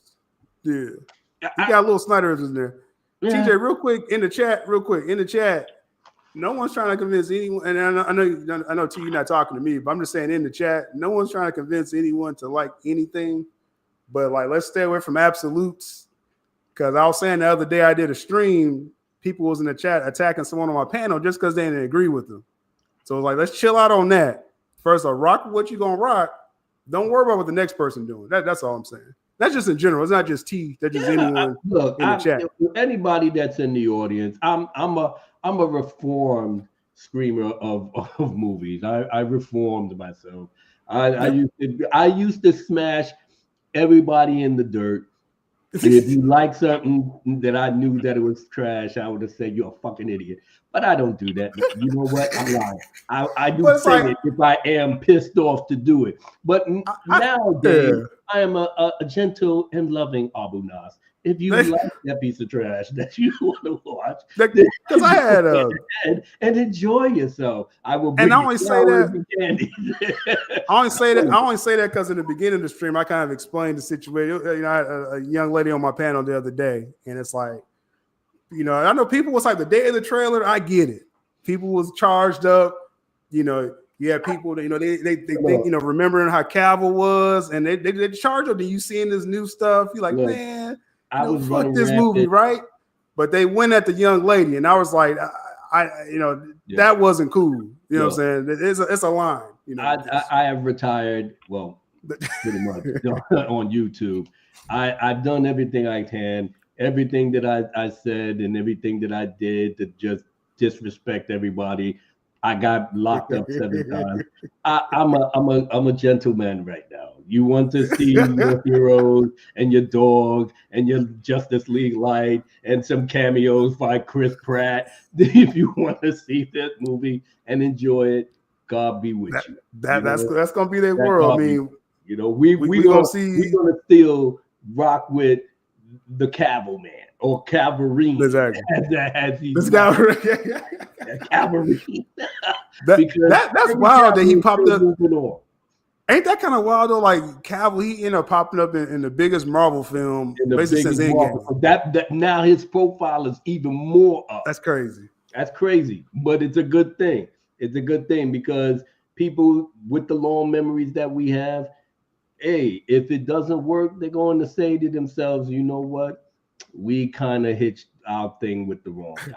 Man, wow, we had a chance to bring the man back, and he put it out there on Instagram to say, I am so happy. But you got more he was literally happy to be Superman, and you took it all away. And now, how many years later, right now, we still upset behind it. So that's going to be a factor. And then all the other things that we are seeing in this trailer, God knows what the real trailer is going to be. It'll probably blow everybody away, but in different areas. But either way, and I said it before, I said it on the Dark Council. I was like, look, to be honest, the most of us is not going to watch it. The normies will go to see it. The YouTubers and whatever, they got to go see it to do their channels and stuff. But as far as like repeat viewing, it's like rolling the dice. But that's gonna be the question, right? Like, if it's all this just eye candy. Like I had that picture of the It's bright. It's very bright. bright. You got a kaiju like this. Like all this is in this film. You got Crypto. You got Lex Luthor, of course. You got Ultraman and kaiju. Like you got all this in this film. And like that is a fair question. Like, is this going to be substance? Well, like you said, repeat viewing. And that's going to be the challenge. And of course, we won't know till we see the film. If you're going to make your money, you're going to make it on streaming. Because I'm going to tell you right now, people going to go and see it, and then people going to stay home. We're going to watch it on the streaming service. It's going, look how fast whatchamacallit went on the streaming thing. Oh, that's a kaiju, TJ. That's a kaiju. What was that movie? That's not a kaiju. That's a kaiju. Oh, Craven the Hunter. Craven the Hunter. It was in the movies like 2-3 days, and he was right on streaming. Oh. Bro, well, see, Craven, Sony, they didn't have that machine behind it, man. I'm trying to like what we'll get to that in a moment. But what when you was bringing up with Cavill, and people was like, we can't forget Cavill. We remember when he did that announcement that he was going to come back. What was that 2 years ago? Mm-hmm. And like people still that is the weirdest situation. Like Peely, like just over the years, like I've never seen a situation like that where Cavill went on Instagram and was like, "Yo, I'm back." He was so happy. And then the next day they hired James Gunn. Like it just, not saying that was Gunn's call, but I ain't gonna go too deep into that. But just that's weird timing. That's just a weird 180. Like someone will have to get sued off of that. Like for real, like just real talk. To be honest, go ahead, Peely. It's like he said, there's 250 million posts. Remember, bro, when we started this, nobody was counting internet chatter, bro. Like this is something that we brought to the game. That they are counting posts. They are counting how many times you say this word, blah blah blah. So when he did to Superman, it was just what he did to Henry Cavill, it was just to get more chatter. This is all he does. He's the master at this, dog. He's gonna lie. He's gonna piss people off. He's gonna, what I mean? He's gonna call people out on the internet. He's gonna play the internet because he's the master at this. James Gunn is good at marketing, bro. He's really good at marketing. So it's God knows how long. So of course, right. And it's Disney has what they call like movie magic, and this is what everybody got to understand with marketing. It's some marketing that I made a podcast about it. It's like called neuromarketing. It's some marketing that goes in your subconscious that you don't even like. McDonald's is always yellow and red, right? So you can be driving on the interstate or whatever, and you go through this little podunk town with the infrastructure sucks. Everything looks old and rusty, but you see a yellow McDonald's sign, you're gonna go. You know what I mean? No matter what, you're gonna stop, whether it's just for coffee or for anything, because the marketing of that yellow nostalgia is gonna bring you in. So what Gunn does, everything he did from firing Cavill, from he doesn't care if we bring up old posts that age like milk when he say the Flash was gonna be great. And he doesn't care about that because Ben Affleck gonna do a movie with him. Right. He don't care about that. He wants the attention. He wants the chatter, because the chatter, like yesterday, I didn't want to put any of the hashtags in there, the Superman hashtag. I know how the game goes, but I made a little video and I put the Superman hashtag. In my mind, I was trolling the people on the hashtag, but it's that thing has like almost 10,000 views right now. It helped that 250 million posts. It did. It helped that. But what I'm trying to say is, I wasn't doing it on purpose, but I know how it works. If you put that hashtag, they're gonna use that. They're gonna use that chatter for their benefit, no matter what, whether it's negative chatter, positive chatter. Right. Mm-hmm. It goes into the bucket. Right. So like you were saying before we came on, if you want to hurt this movie, the only way you do it is not talk about it. That's the only way it happens, because if you talk about it in these day and ages with data, marketing dollars, and all this, this is how companies read whether we should greenlight more of this stuff. Is anybody talking about it? Is anybody? They're not saying, yo, are they talking positive? The positive and negative talk, that stopped with Zack Snyder. You know, now they're just on some, you know, they're talking about it. Are they talking about it? Okay, good. Let's go with it. Yeah, right. It's pure analytics. Pure analytics. With Zack Snyder, they was talking to Martha, and that, you know, that kind of brought a lot of negativity. But now, if everybody talks about Martha, that will help Zack Snyder. You know what I mean? When people talking crap about Rebel Moon, that helps Rebel Moon. You know what I mean? Now it's just pure analytics, and James Gunn knows this, bro. It depends on the actual, I guess the actual genre. I mean, as far as the superhero thing is concerned, that you're on the money right there. But Star Wars, it's a little bit different. You know, we drag that Acolyte series to the dirt. Nobody watched it. We literally screamed on it, and just like that, they was bragging about they was gonna have multiple series, and that shit is dead. But you know what? You know why that worked though, Abu? Because the people definitely, it was discourse on Acolyte probably every week, but a lot of people stopped watching it. They stopped watching it because I remember I got like episode 4 or 5, and I was like, man, I'm good, man. I was like, I'm good. You see what I'm saying? I'm good. Right. You know what I'm saying? Right. So, and Acolyte was streaming though, right? Acolyte was the streaming show, right? So much like money to make it in the streaming, and they made no money behind it, man. No. Right. But like he said, because they stopped watching it. If they can get the, you know, let's say it's the box office. All they need is the first 2 weeks. That's all they really care about. If they can get you to pay attention for the first 2 weeks, then they're either good or bad. You know, like it's front loaded. Right. It's really front loaded. Homeboy was like, "Yo, if he's good at marketing, what happened to Suicide Squad?"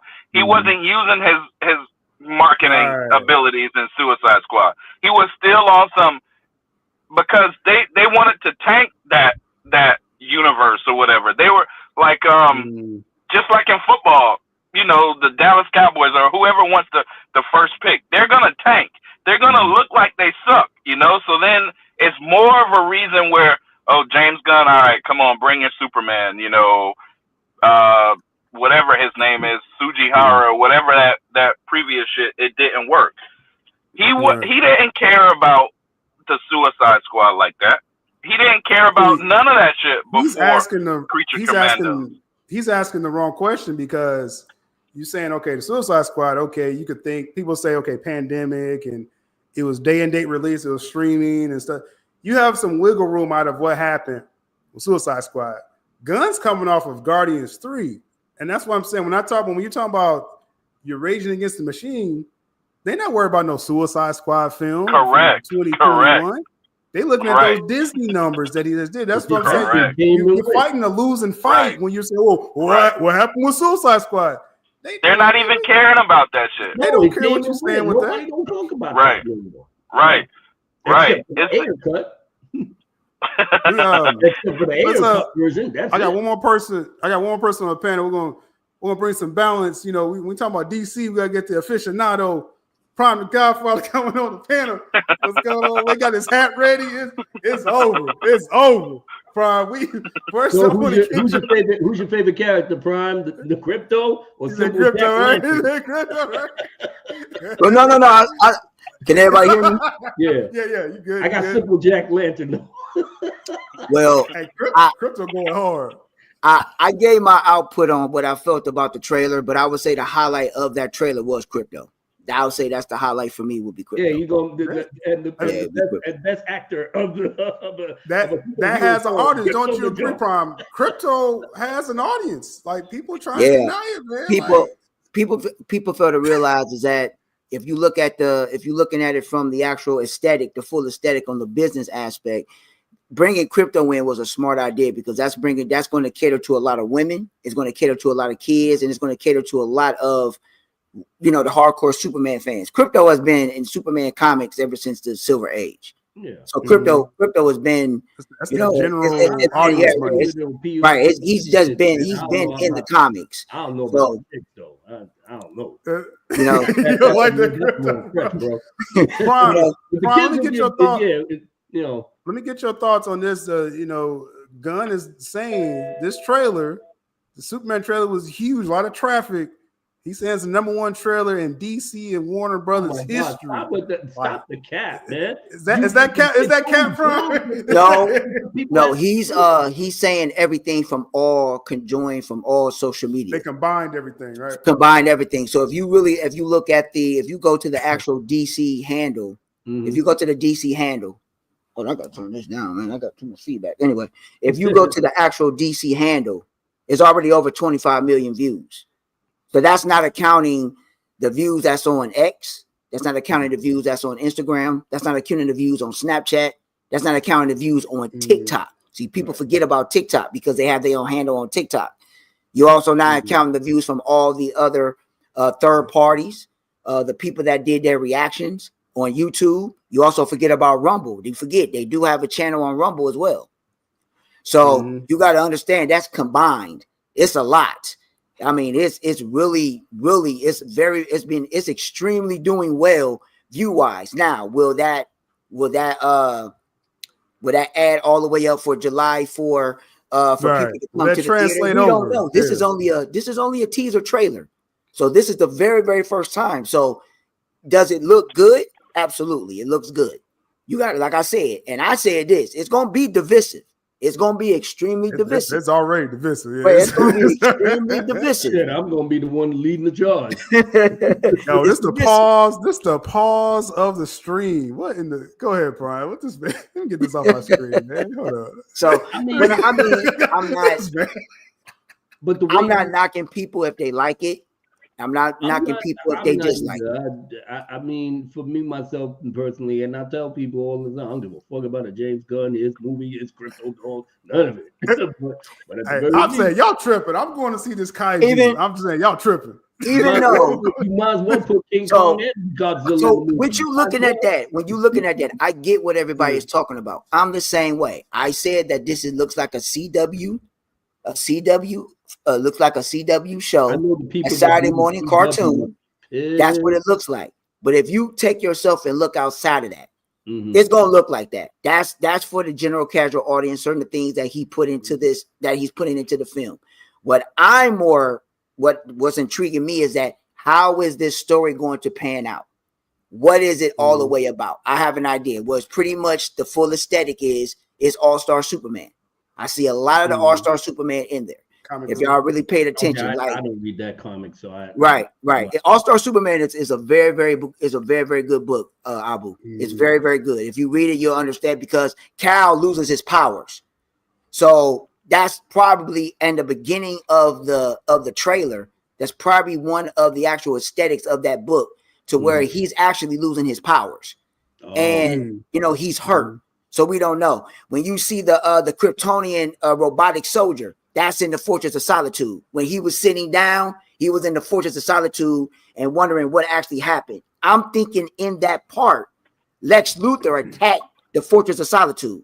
That's what I'm thinking. As I was talking to the guys and over by Dark Council this past Wednesday, go check it out because we was bugging out over there.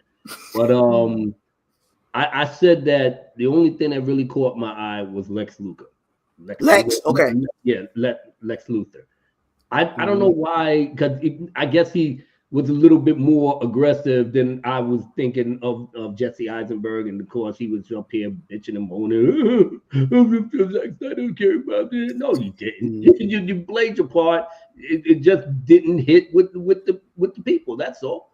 But my thing is that I like how he's a little bit thinner for my taste, but I just like his face, and he's holding the gun like he's really going to do some serious shit. So I'm hoping that if the villain is on point, I can pretty much rock with it. I mean, I'm not saying to see the shit. I'm going to be bootlegging it like ain't no nothing.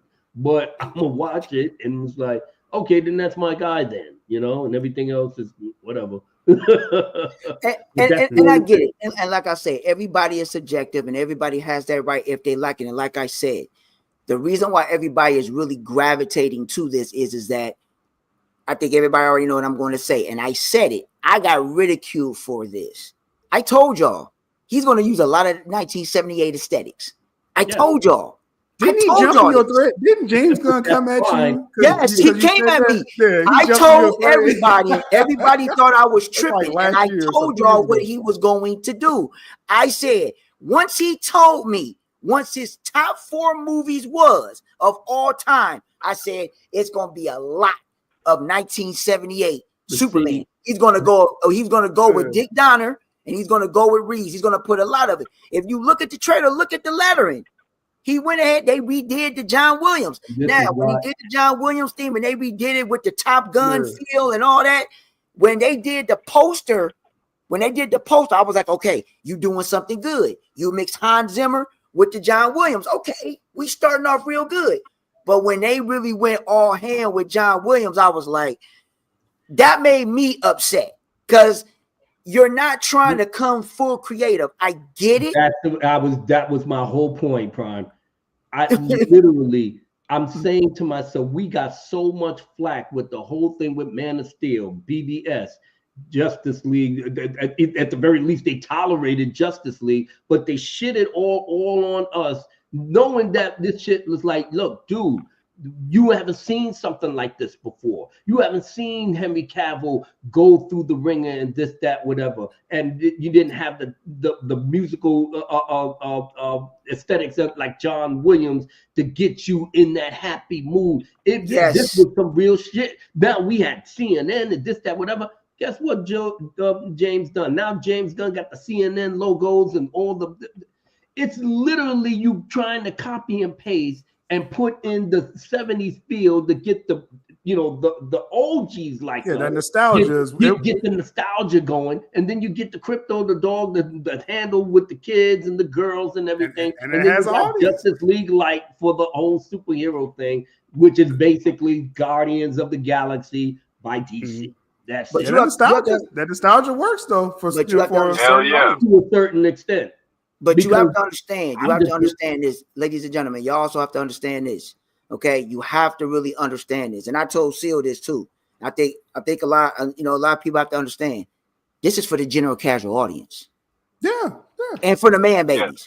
This is mainly for the general casual audience. You got to look at it like this. Remember, so I need you to look at it from this perspective. You got to look at it from this perspective. We want as us. Don't get me wrong. I'm going to see it.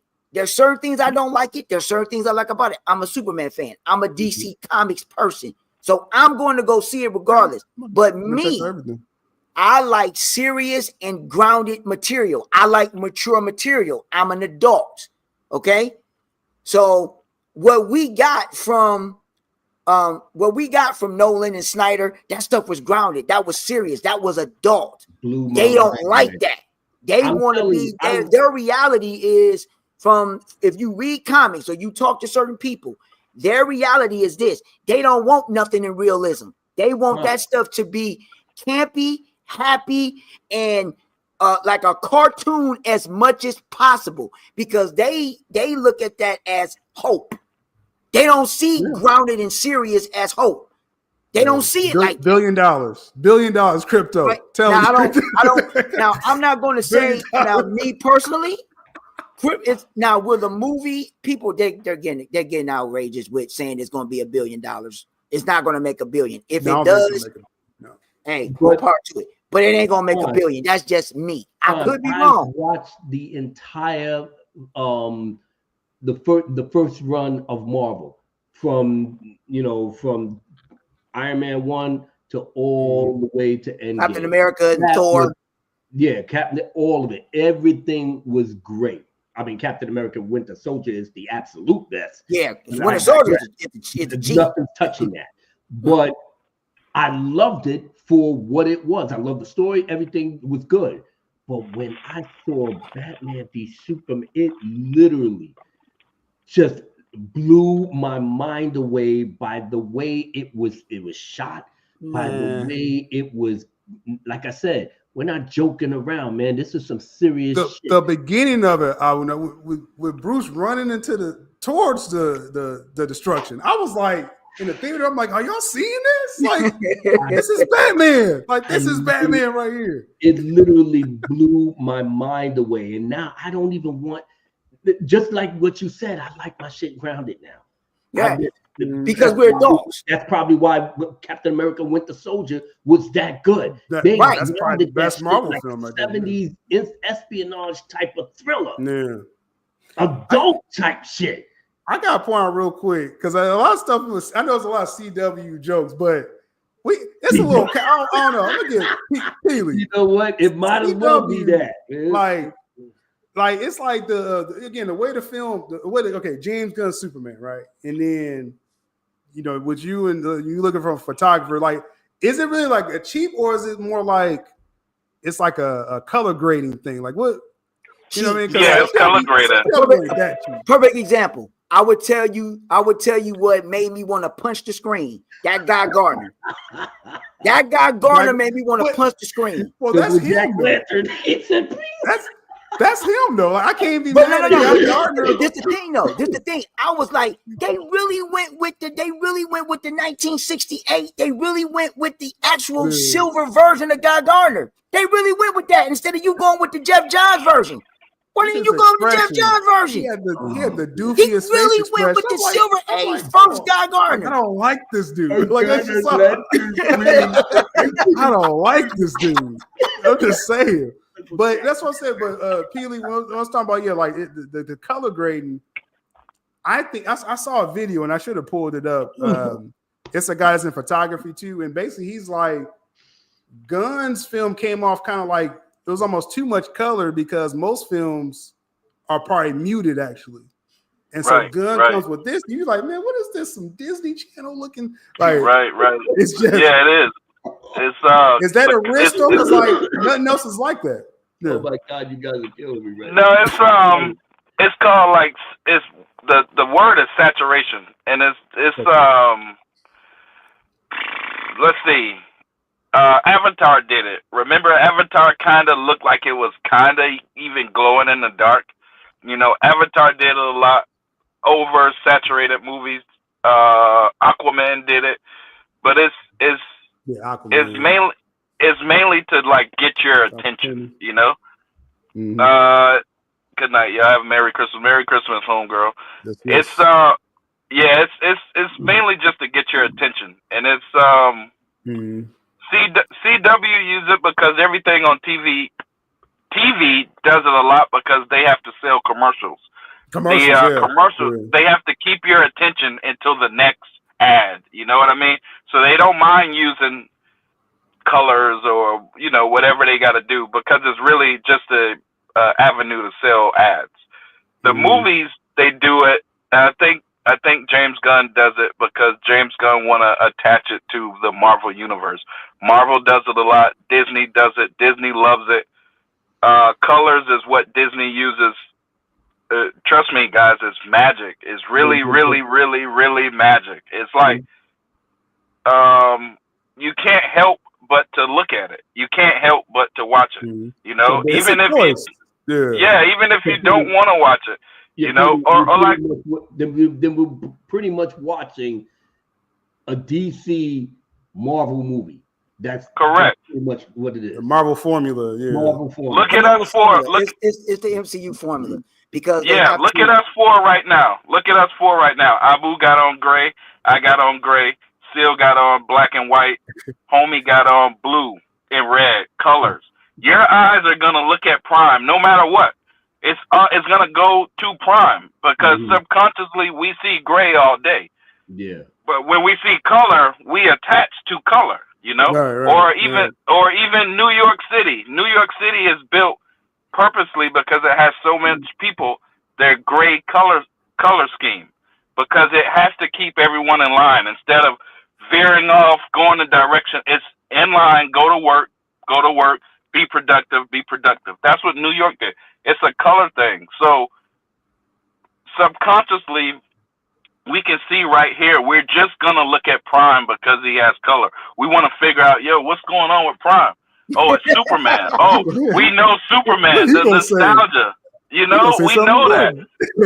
Right. So, and if let's say Abu Nas had a red and yellow shirt, we would go back and forth looking at them two. We wouldn't even look at me in gray. Right. Or even look, when we're talking about the kaiju, he knew the kaiju was just there to get the Asian market. He knows what he's doing, bro. Like, this is all. You hit it right on the top right That's there, what I'm brother. saying. I was thinking the same thing. Because this came out of he nowhere. knows what he's doing. Right. He knows what he's doing. Yo, look at that. That looks just like, like the, remember the movies where, like, the old kaiju would go knock down all the buildings? That's what that looks like completely. He knows what he's doing. He's gonna get the Asian market. He's gonna get the kids with the merchandising market with the little dog. He's gonna get the Superman enthusiasts. He got he got everybody. Yo, I really don't. I wouldn't be surprised if he makes $1 billion. Not because it's a great movie, but he's using the magic. This is what Disney does. Y'all name, Winter Soldier was a great Marvel movie, but they made billions of dollars on a lot of their movies. You know what I mean? Did y'all? I didn't watch. What's the movie with Cavalry recently? Deadpool. I didn't watch it, but it made $1 billion, right? Would y'all consider it like a masterpiece? Would y'all remember that movie for the rest of your life? No, well, not for the rest of my life. No, it's like cotton candy. That's what that film was. Right. But it made $1 billion, right? $1 billion. That's what Gunn. The type of thing that you can put it on your VCR or whatever, and you can have a lot of life. That was a great. And this film here, can't you see? And this ain't even a knock on Deadpool or even Marvel. I mean, they're getting their money. Can't you see Deadpool like walking to this film? Like this could be an easy crossover, right? Like this could be an easy crossover for DC and Marvel. That's what he's going for. And Gunn's playing that game. I mean, that's just what it is. Yeah. That's what he's going for. He's playing that game. Asia is gonna love that shit. Asia gonna see that. Oh shit, Superman with a kaiju. Asia is gonna love that.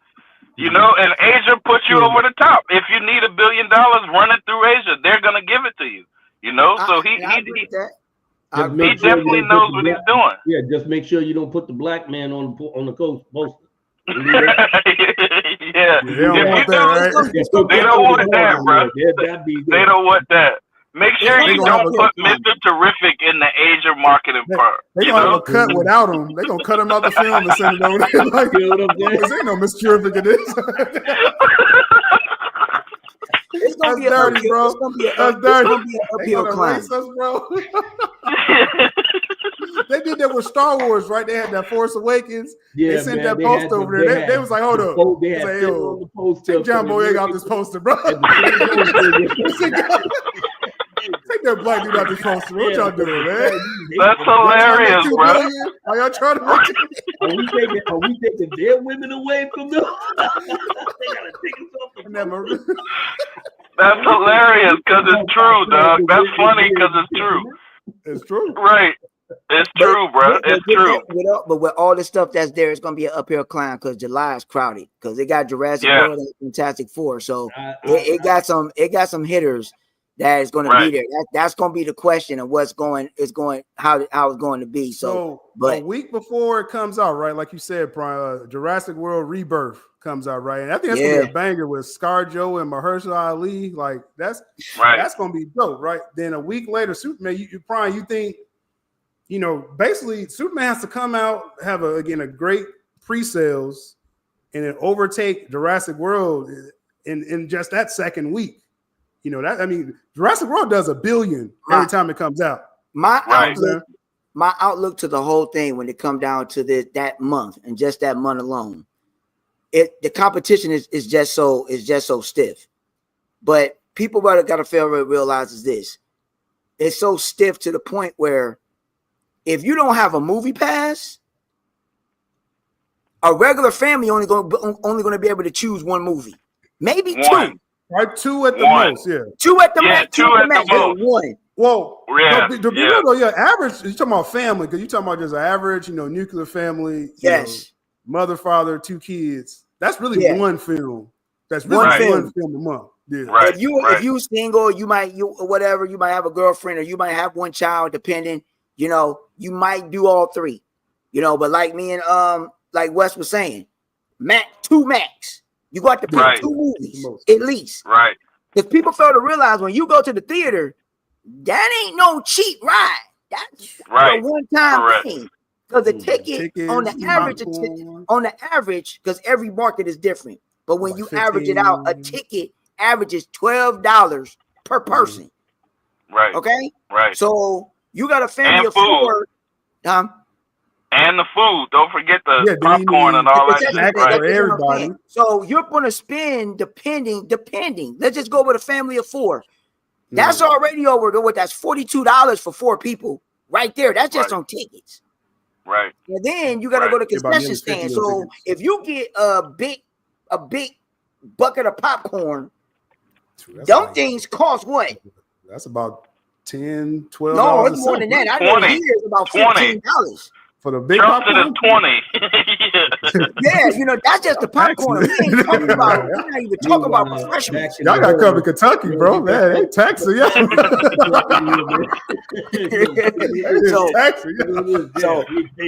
Right. So you gotta think about that and what the average person is going to do. Me personally is different. I got a movie pass. See, me and my girl, we got the movie pass. So we got a movie pass. We're gonna watch all 3 of them regardless. I got a pass. Right. So I ain't got to worry about that. The only thing that I watch out for is the concession stand. Man, we ain't paying for that, man. We sneak that shit in. That's what I'm saying. Right. So $8? Now, unless you just being like F it for the night, and you just being like F it, that's why it's only one movie a month.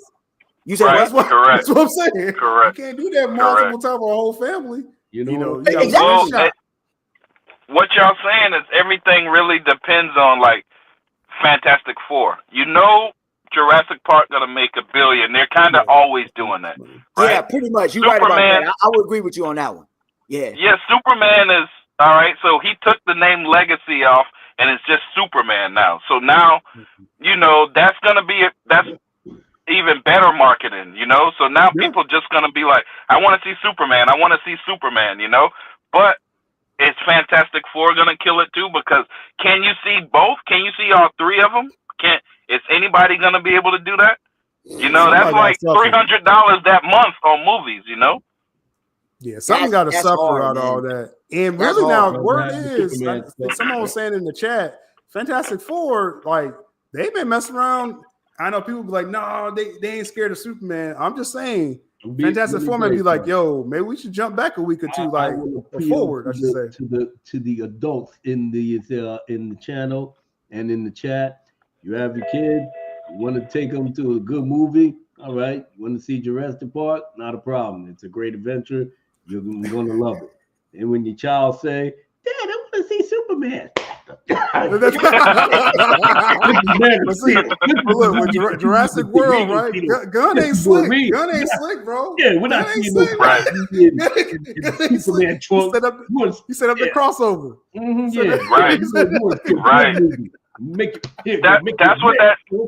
That's what that dog was for. That's what the dog was for. The dog, Crypto is gonna get the kids to want to go see Superman. They're gonna win. Yeah, they're gonna win. What are you, a child? Get over here.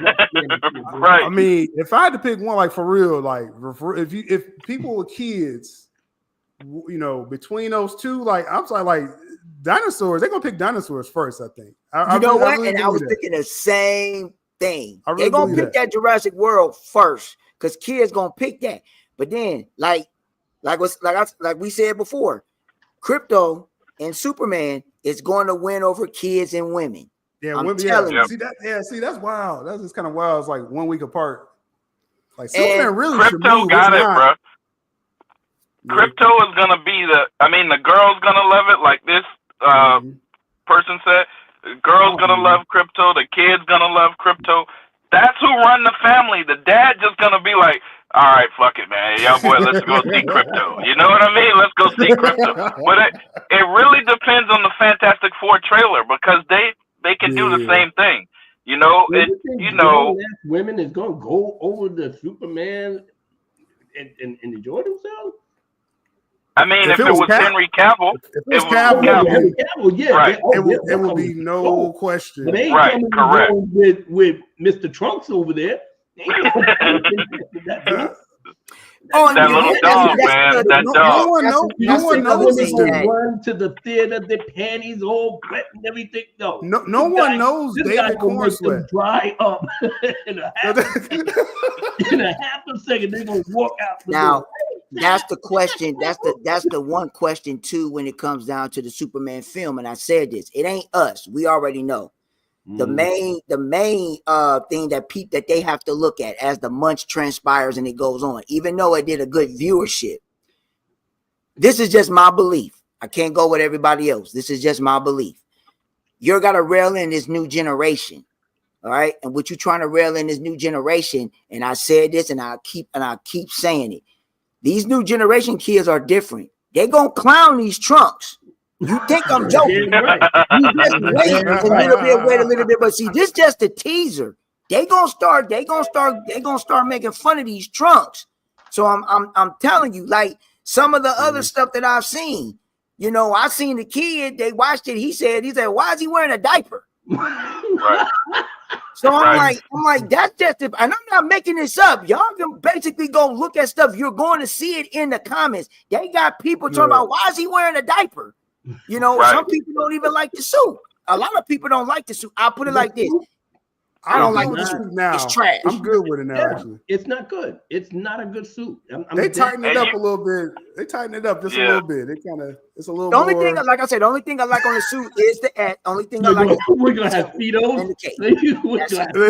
They tighten those up too. They tighten up everything just a little bit. Pull it up a little bit. But again, the main thing when it comes down to, I would say, what the Superman film is that it's not really going to be about the box office. What they're really looking for is the actual critical reaction. That's what they're looking for. They're looking at the critical reaction. That's what they're looking for. They're looking for that critical reaction. It's not pretty much about the box office. It's the critical reaction. Now, do I believe that it will beat Man of Steel in box office? Hell no. Is it possible? Yes, it's possible. But I don't think so because of the competition. Now, if it does beat Men of Steel, so be it. Hey, we got the statistics and we got everything there on as the reason why. Like crypto, bro. Every time I put this picture up, more women view into the stream. Every time I put this picture up, more women. I'm looking at the analytics. Like there's more women jumping in the chat right now because of crypto, bro. Yeah. So.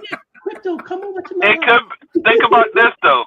It could be a fail too that James Gunn came out first, you know, with the trailer, because now all those people can see kind of what he did and do better. Because people, we're really a creature of the moment. As soon as Fantastic Four come out, Fantastic Four gonna take all the headlines. As soon as whatchamacallit comes out, Jurassic Park gonna take all the headlines. So it's like James Gunn came out first. Maybe James Gunn might oversaturate himself by the time July comes, you know. Please. Who knows? The first people misconstruing what I'm saying. What I'm saying. That gets on my nerves. I don't know what people be listening. What I said was that this new generation are going to clown the trunks. Okay, I don't know why people just don't understand it. They don't get that. They only do the trunks. I'm gonna be clowning them with them. Yeah, right. Look at this. They only feel like this. I don't care either way it go. I prefer without the trunks. Actually, the trunks can look good depending on who's in the suit. And same thing in comics, how it's drawn.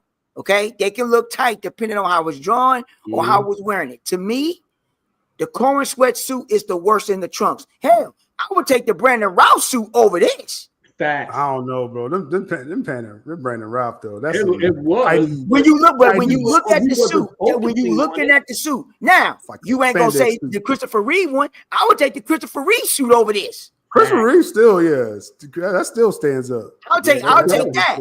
But when it comes, I'm just talking about the trunks. I'm talking about the 3 suits that we got so far in live action, and you compare the 3. The corn sweat is the worst. Yeah. So even let's take Christopher Reeve out of it and Henry Cavill, and let's just say you put them side by side and you put a vote.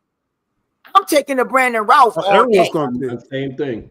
I'm taking the Brandon Routh all day. Because I take the Brandon Routh all day. He did a pretty good job for what it was. What with Superman Returns? Yeah. It was the bad thing about that movie was that they didn't have Cal fight nobody.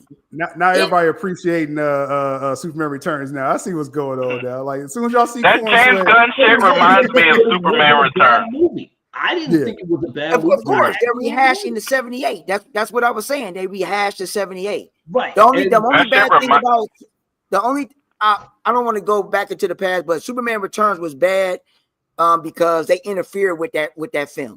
They had some good ideas. You know what? Brandon Routh still got his revenge and got still his props because that Kingdom Come for the Crisis show. Right. And he had the Superman thing from Kingdom Come. So now CW that was hard.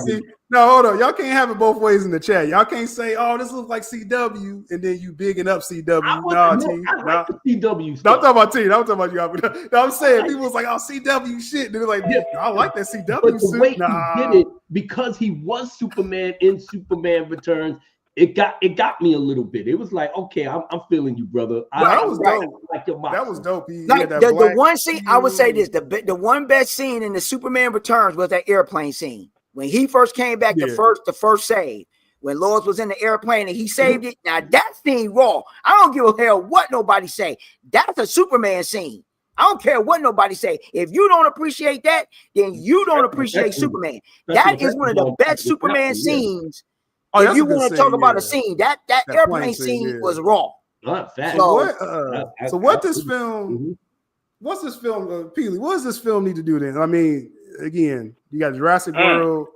Does it have to unseat? Can this film kind of just skate along, just make his money, or does it have to be the biggest film? You know what I'm saying? I mean, they are aiming big. I'm not accepting little talk anymore for this film. It just needs to. You got kaijus and crypto and all this. Yeah, no. This film gotta blow the fuck. This film gotta go big. This film because all right. If you look at Man of Steel money with today's inflation, that's $1 billion. If you look at BVS with today's inflation, that's over $1 billion. Now, the reason I say that is because Zack Snyder is back at Warner Brothers. And everybody over the past 10 years have been talking about Zack Snyder. He is back at Warner Brothers, right? So if James Gunn doesn't go over, I would say 1.2 billion, that leaves room for Warner Brothers to test the waters with Zack Snyder again. If he goes below $1 billion, I think Zack Snyder is instantly higher. I think it's a fail if it don't get $1 billion. I think it's a fail, but especially how it's starting off right now with, it's starting off with all this talk. It's the biggest trailer, blah blah blah blah blah. All right, so they want it to succeed, right? I think it really has to kill Man of Steel, or you know what? Zack Snyder's back. Really, I'm agreeing because before up to this point, I thought they were just going to be hey, let's put a good, hopeful film out, right? Let's get our numbers. You got crypto, but then now you're talking about this the biggest trailer ever in DC. Correct. And Warner Brothers. The Warner Brothers is the #2 studio in the world for years. Right. I'm talking about internationally. They distribute films internationally. Yes. Warner Brothers. You're saying this is the biggest trailer Warner Brothers has ever had? Yeah. Right. You gotta beat Man of Steel at least. You gotta make $1 billion because look at this though. If Zack Snyder makes Justice League 2 in the theaters, we know that's over $1 billion. If Zack Snyder makes Justice League 3, we know that anything Zack Snyder comes with right now is gonna be over $1 billion, and we saw that We saw that with Rebel Moon going #1, and nobody even knew about what the hell Rebel Moon was.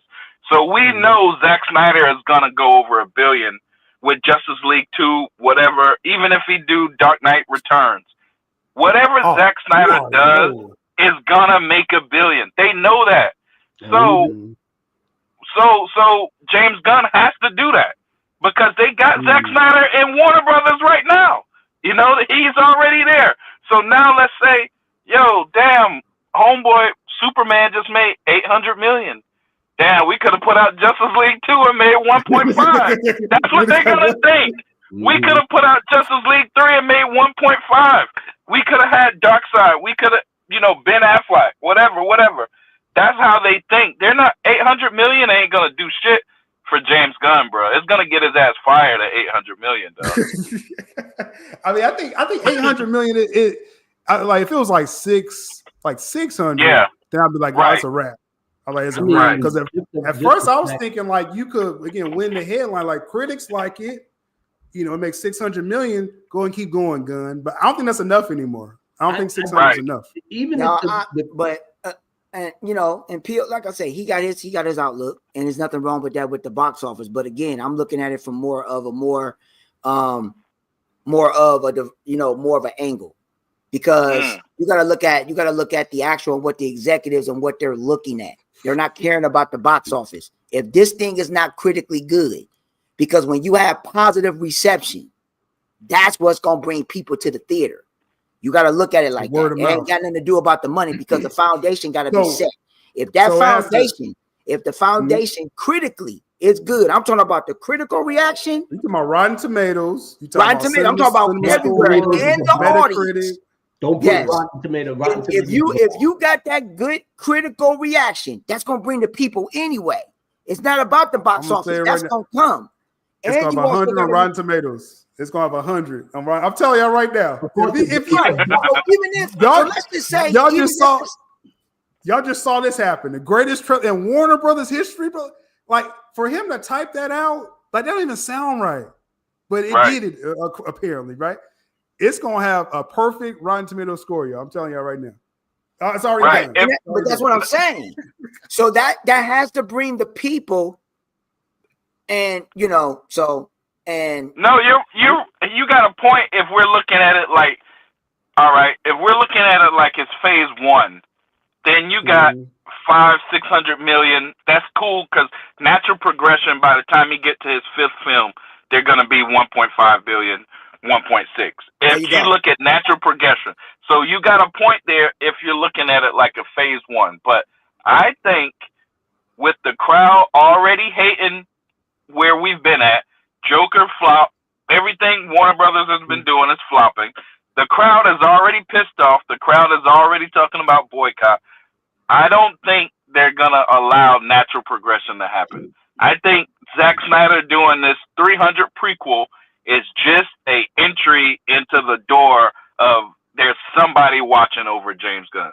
That like, all right, let's say, you know, you got a nice point guard. Let's say Kyrie Irving or whatever. No, let's say Steph Curry. If Golden State brings in Kyrie Irving, Steph Curry gonna be kind of like, damn, dog, I thought I was the point guard. You know, so Warner Brothers got James Gunn doing his thing. Warner Brothers also brought Zack Snyder back. Everyone knows what Zack Snyder is really connected to. He's connected to these CBMs. No matter if he's doing Rebel Moon, no matter what, everyone knows people think about Zack Snyder as Justice League, Man of Steel, blah, blah, blah. So if you got a dude that's just doing okay, 500 million, 600 million, nah, he don't got time to do that shit. He don't have enough built up leisure to chill with 500 million. That ain't gonna do it. That ain't gonna work. Plus, bringing that Marvel formula over there, they want those results. Like they want results, bro. They want results. And I get what you're saying. I get exactly what you're saying. But you also got to remember now that would be good if the competition wasn't so stiff in July. You got to factor that. Right. And this too. There ain't no excuses now when it come down to films. We're not in a pandemic no more. We not. Right. So now everybody can go to the studio. Now they can go to and you ain't throwing this stuff up on streaming on day one. Now you ain't doing that. Now this is where because like I'm saying, 2004 was just a setup to get everybody to go back to the theaters. 2025 for all studios. This is the year where it's going to be a lot of big hit films. From January through the summer is where all the big hitters going to come at. So we're going to see what's going to happen or how. Now, if all three films are successful, hey, everybody eating good. But I mean, it's a possibility because that whole Barbenheimer effect, because everyone looks at that with Barbie and Oppenheimer. Right. You see what I'm saying? So it's possible. It's possible. But look at this. Look at 350. What was the budget you said earlier, Sue? Like 350 or? Well, that's been I guess debunked, they say, but he's spending over 200 million for sure. That's no doubt about it. So 200 million, he got to make 400 million just to be cool, right? Because marketing and all that shit. Well, if you throw the marketing in, well, actually, okay, because I know a lot of people, we like to double the budget and things like that. But when you're talking about a big time film, you really got to triple the budget. Like, if he's spending 200, or let's say he's spending 250, then he needs to make 750. Damn. You know what I'm saying? That's really the So 600 ain't going to work, bro. That's what I'm trying to say. 600, he getting fired, dog. If that shit if it don't hold off what the possibilities of what Justice League 2 can make, they firing, bro. And like Hollywood is not. I mean, I don't think Hollywood's that forgiving to give him that. Yo, bro, Zack Snyder is there, dog. You know that if Zack Snyder wasn't hanging around the office, it would be different. But Zack Snyder is at Warner Brothers and is not to make no 300 prequel, guys. I'm just sorry to say that. It's like wasting your potential. Yo, bro, we got Zack Snyder and Warner Brothers. We literally campaigned for releasing the Snyder Cut for years. Building an organic fan base. And by the time they actually did it, we crashed the servers on day one. They did everything. If we was in the theaters behind it and knowing how good Justice League was, crashed the servers behind it, behind his name. His name. James Gunn's name does not fucking ring bells on the DC way. They know he's a Marvel guy and he's doing a Marvel movie on DC dime and gotta pray to God that it's going to do what Avengers sales on that. And so he's rolling the dice no matter what. It can't just skate by. It can't skate by at all. Like it can't. It can't. You know that is homegrown proof that he did that joint in the Netflix. They crashed that thing down. Everything that he puts in, he has a built-in fan base that will go wherever the fuck he goes. So that is money that we can still capitalize behind. This is what I'm saying. What Cygnus saying, right? Because obviously everything we saying is true about the potential. If they did Snyderverse, bringing Gunn over, bringing the Marvel formula, they're betting on something big. But when I started the stream talking about the machines behind this Superman film, like to be the biggest trailer ever, like Cygnus said, they're not going to let this film. Now the money has to show up, but they're going to put everything possible. And you see even the marketing already. They had a week-long event for a teaser trailer. Yeah, but has any of y'all ever seen that before? A week-long event? I've never seen that, bro. I don't even care if it's from the time travel. The fact of the matter is, we just saw the trailer and we screaming on the shit right now. They put out two. So watch when the full trailer comes, and then we're gonna see or other crazy shit that we thinking in our heads like, what? They're not gonna let this fail though. That's what I'm saying. They had a press to the theaters Monday. They had a closed press event for a teaser trailer.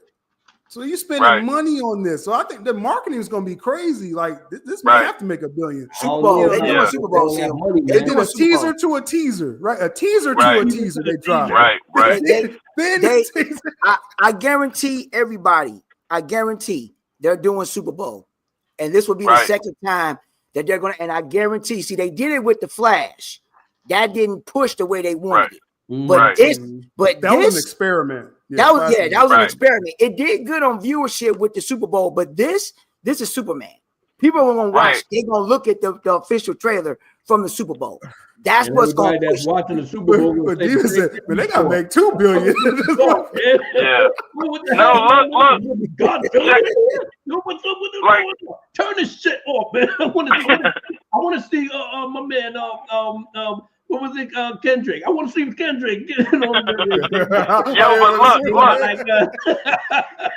but look, you can look in the trailer though, because they put a lot of characters in the trailer. That shows there's stress, you know. Because all right, go look at Man of Steel trailer. You didn't even know it was a Superman until the little kid showed up in a red cape. Before that, it just looked like, there's a seagull flying. There's a little dude, looks like he's a crabber or a fisherman. But then when the little boy showed up in the red cape, it's Superman. Now look at this shit. You see Superman instantly. You see a kaiju. You see a dog. You see Clark Kent. You see every fucking thing. Right, you see everything. So big. We're shooting King Kong right now. He getting the King Kong footage, right? They're gonna make a good crypto. Right, they're stressed. They're pressed, bro. They're showing too much. They need it. They like, all right, we need the Asians right now. We need the kids right now. We need the girls right now. They're pressed, bro. And they're pressed because Zack Snyder is walking them hallways. That's it. We about to put Batman. You know what? We need Batman. Get Batman. Right. We need Batman in there. We need Lex Luthor. We need everything. They show everything in that trailer, bro. And they're pressed. That's saying we need everything right now, bro.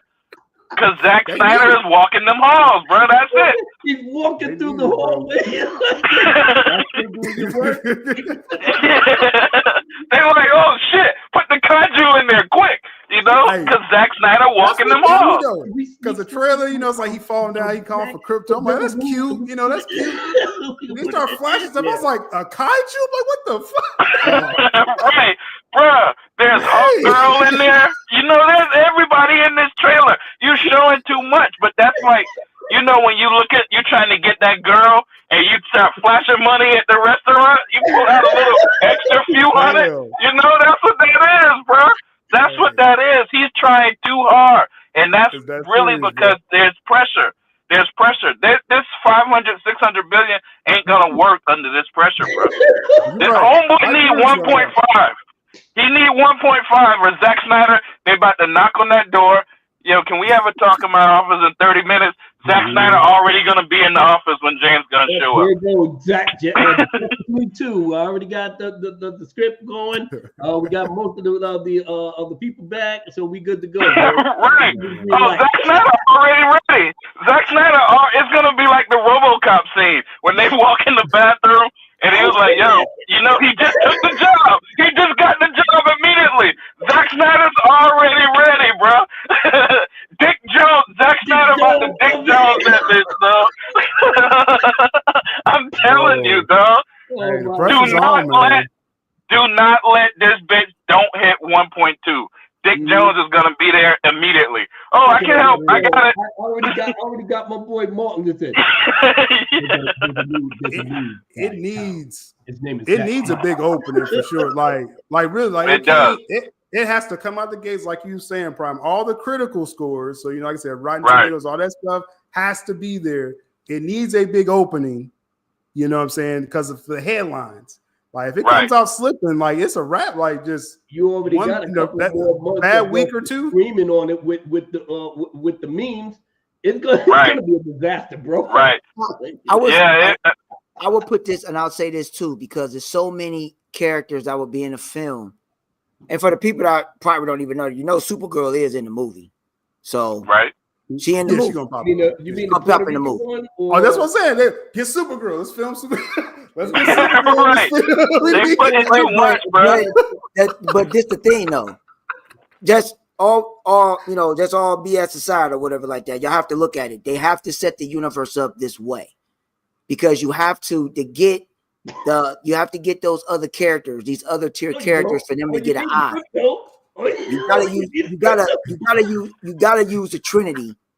You gotta use the Trinity to go ahead and move that forward to get this going. You have to use the Trinity, and Superman is the first one in this universe. Because ain't nobody gonna be sitting up here gonna try to put a Batman in there that's not looking like my boy Ben Affleck. Well, Batman ain't gonna be in it. Yeah, he ain't gonna be in it. They will laugh at that motherfucker like he ain't gonna be in it. That early track can come out like, oh, we ain't gonna get that. Hey, let's get Batman. I mean, the only exactly, dog. Exactly. That track can looking like. I won't say that. See, people are really missing the misconception of that. Yes, Supergirl is going to bring the women, but that Supergirl film is going to be off the hook.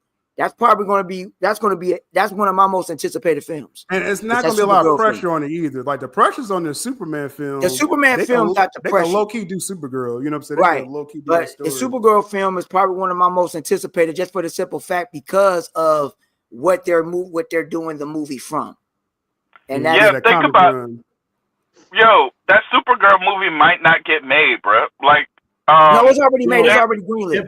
James Gunn already said they're not putting anything in production unless that script is good, bro. And it's not going to get greenlit. Hold on. They don't have no mandates. They don't have no dates for scripts. Hold on. James, who's that girl? Wait a minute. Sydney Sweet. James Gunn. Yeah, you get that girl up in there. Dye her hair. $1 billion. Oh, baby. $2 billion. Yo, James Gunn, listen. James Gunn already said, though, everything in the DCU. James Gunn already said everything is riding on this one movie. So if this movie don't go, it's no DCU. It's back to DCEU. I swear to God, bro. Peely, this how slick Gunn is, though. Peely, like that's true. That's true. That quote's out there. Gunn said, "Yo, like it's all on this film, but he's gonna get into production. He's gonna shoot the Lanterns next month. Supergirl. You already got Peacemaker in the shoot in the chamber. And it's one. I think it's one more thing. I don't know, but basically, what I'm saying, by the time the Superman film comes out." Peely, then they're gonna be like, "Oh, let's drop that Peacemaker." Yo, you know, keep the conversation going. Right. Supergirl coming next summer, so it's like they're gonna have this stuff filmed already. Is the point? By the time Superman comes out, for the love of God, man, you know don't have Simple Jack. And on the back end, which a lot of people don't know, and even though you don't have to do it, but it's good for people to watch. You should watch Creature Commandos because it's pretty much telling you what's to come for the DCU. It's pretty much telling you what's to come. Yeah, maybe. It may or may not come. You know, the nightmare scene didn't show up. You know, it may or may not come. And it's all right. Batgirl was finished, wasn't it? And they canceled that shit.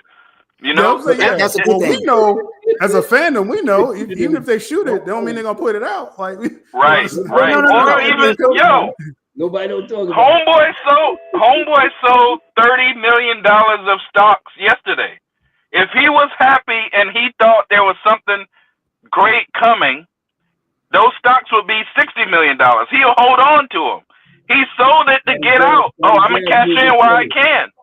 Right, I'm gonna cash in. He took a page out of Tushihara. I mean, he's only getting rid of assets because they're trying to chop down that debt. So that's they splitting the company and shit. Yeah, they doing like some. He probably had an inside word like, "Yo, you know what I'm saying? Like this shit about to drop a little bit. You know, we gonna cash out this $30 million." Yeah, but he still has some stocks. Yeah. Bro, that's a lot of stocks to let go. That's a lot. Yeah, that's a lot of stocks to let go. Yeah, but they have to let go of certain stuff. And like I said, they have to build from scratch for whatever it is that they have right now.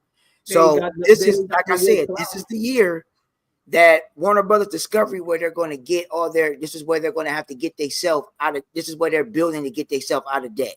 Prime. So that's what they're doing. So they have to put out projects and put all the pillars together as we speak. Because the last regime, if y'all really don't know the business realm of it, media. Right. If They y'all ran really into don't the know the ground. business realm, the former regime, they really messed up Warner Brothers. They got them in so much debt. What was like 50 I'm talking billion, about I think? it is bad. And that's what people is nailing Zaslav for what he's trying to do. He's trying to get it out of debt. Now, when they get in the black, DC is the main thing to get them in the black. Also with the Harry Potter stuff, their main property, they got to utilize that. But I'm not trying to go into business, but DC is the main one that they're using. Talking business. Yeah. Real quick in the chat, before we kind of run out last minute questions or comments in the chat, we're going to, I got these gentlemen posted up too long. But with that though, on that point though, with Zaslav, Peely, like obviously I think it's some inside trading going on there too. Cause like for him to dump $30 million of stock, I'm thinking that too. You gotta know something. You gotta know something big's about to come. You know what I'm saying? If your CEO is not confident in your film, it's a wrap. And then pretty much the normies is gonna front load the movie. So, but the hardcore guys like myself and many others, we sitting this thing out. So or even look at the stock. I mean, he did sell a lot of his shit, and that seems crazy. That don't seem, but the stocks didn't rise much yesterday at all. There's no enthusiasm from the general audience, even though we might see, this is the biggest trailer, blah, blah, blah, blah, blah. All right.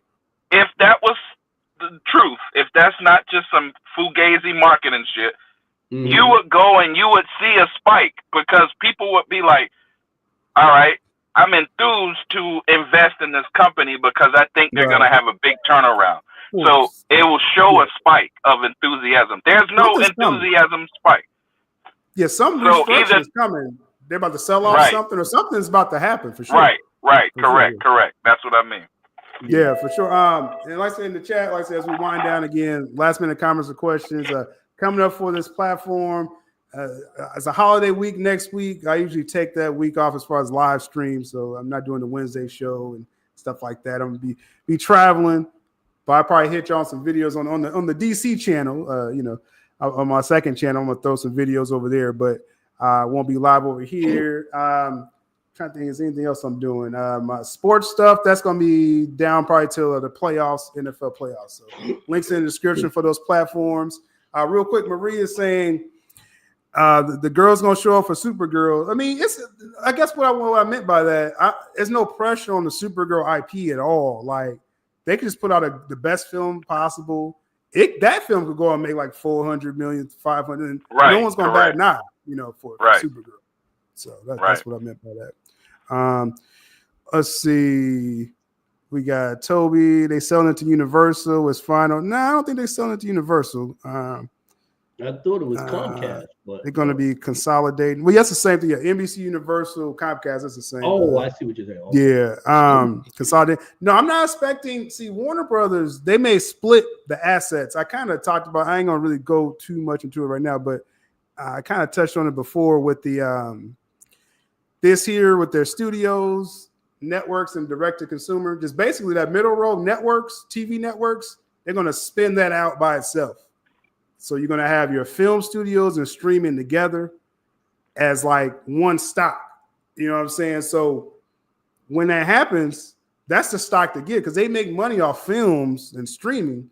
They don't make money off of TV. No one, linear television, no one's, spending money on that. They just lost the NBA package. If y'all follow the sports stuff, they just lost that. So they don't make money from that. So that's what's happening. Zaslav is getting ahead of that split.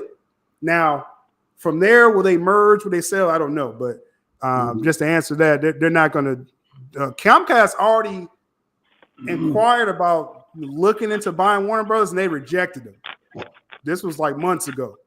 So we'll see when they split if that happens. Yeah. Hey, Sil, I got to roll out. I'm getting a fucking call. All right. Hey, it was nice to see y'all boys, man. Hey, nice to talk to both of y'all, bro. Nice to talk to both of y'all. Hey, Prime, I like that hat, dog. Appreciate it. That marketing. All right, take care, y'all. All right. All right, All right. big dog, Abu. Take care, homie. You too, my brother. Yes, sir. Good stuff. Good stuff. All right. Peace. Take care Peace. now. All right, But, Mr. West Ashley, you already know we're gonna have him back again real soon. Derry says he was watching Sonic 3. No one cared about Superman trailer. I'm sure it was just your role, bro. Like, that's what I'm saying. This is absolute stuff. Like, there is fans of the film. Like, we gotta relax thinking just because you don't like Superman, you don't like James Gunn, means everybody else ain't gonna like him. Like, that's not true, man. It's just not true. That's all. Yeah, normies don't know just the gotta kind of sit shit back, that he man. does. But Yeah, we that's do. But we do. So, Like, no one cares. You know what I'm saying? Yeah. But it's all good. Ignorance is bliss. It's all good. Let's see. All right, so I guess we'll start writing this down. Abu, you were saying y'all just did the Dark Council. Now y'all be clickbait now. Y'all kept saying it's the last show, but then y'all always come back. Like y'all be saying. The Dark Council is my family. I do be missing it because I've been really just like going ham on the job. I'm doing like double shifts and all of that. And it's been taking a toll on my body, and I've been sick this whole past week. I'm finally coming to the point where I can actually breathe, but I still gotta, stay on the nebulizer and stuff, keep the meds going because I gotta work because I'm scheduled to work on Christmas Day and I'm scheduled to work in night court the day after. So I'm just going all out right now because, like I said, once January 1st, that's it. It's the countdown. Like I said, I gotta put the retirement stuff put together and just go out the clock. 30 something years, man. And I'm done. And now I can relax and just start writing my high fantasy novel and tell Game of Thrones I'm the big man in town. Now I'm taking. I'll tell you that the streets need that novel, bro. Like for real though. I'm dead serious. Like we need that. Need all that in the novel form. I'm trying bad enough. I'm trying to at the very least make another album. I'm very happy the way that the album, even though it's it's not crazy or anything like that, but just the fact over 1,000 people and listening to the album and stuff, there's certain people was buying it and everything, and I'm just so grateful that they actually like it. I didn't care. That's what's up, man. Yeah, man. The people over by the UK and North Carolina, they've been spinning their my song on their stations and stuff. So I'm happy and I'm blessed. And I said to myself, you know what? I want to keep flooding the music that these people like. So I'm doing I'm doing the first season of House of the Dragon. So I'm pretty much gonna be basically rhyming each of the episodes.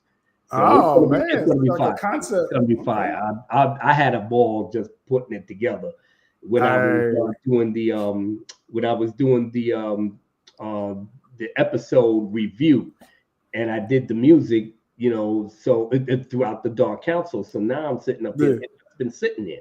But other people were sitting up here, and even Fatal, Mark, and Drunk, they literally said, Damaj and I, they literally said, you could put that out there, man, and let the people because Game of Thrones is still popular, even though all the little shaky stuff that's been going on, but it's still popular. So I said to myself, I think I'm gonna do that.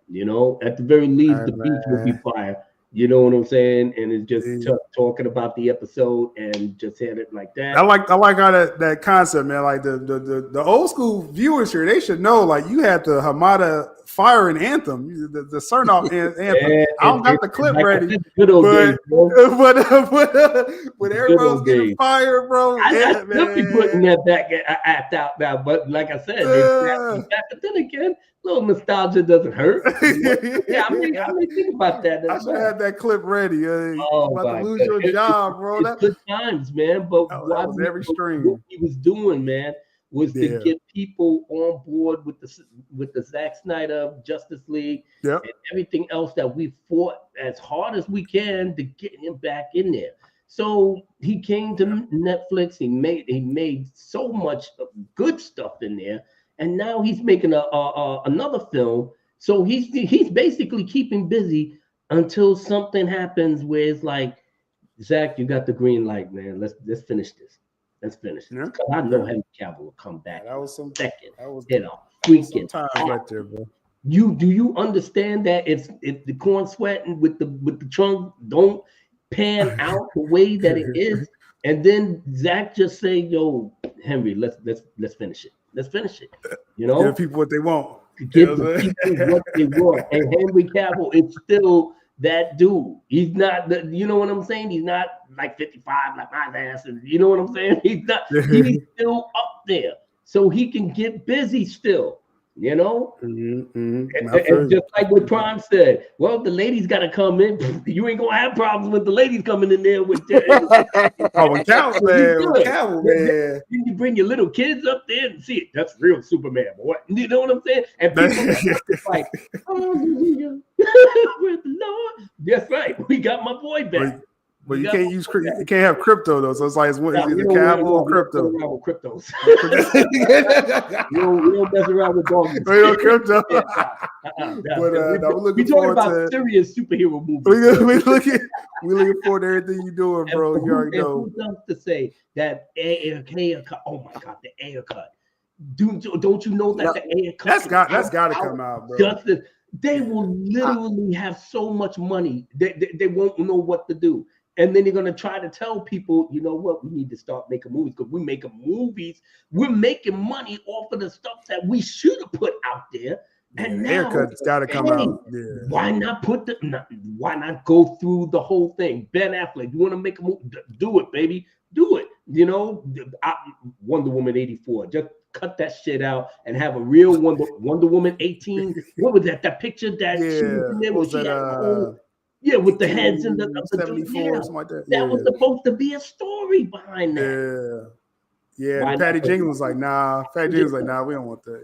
I know we don't want that. No, we want and take her sword away. She don't need no sword. Yeah, we don't want that. You don't want a sword. Just use your lasso of love.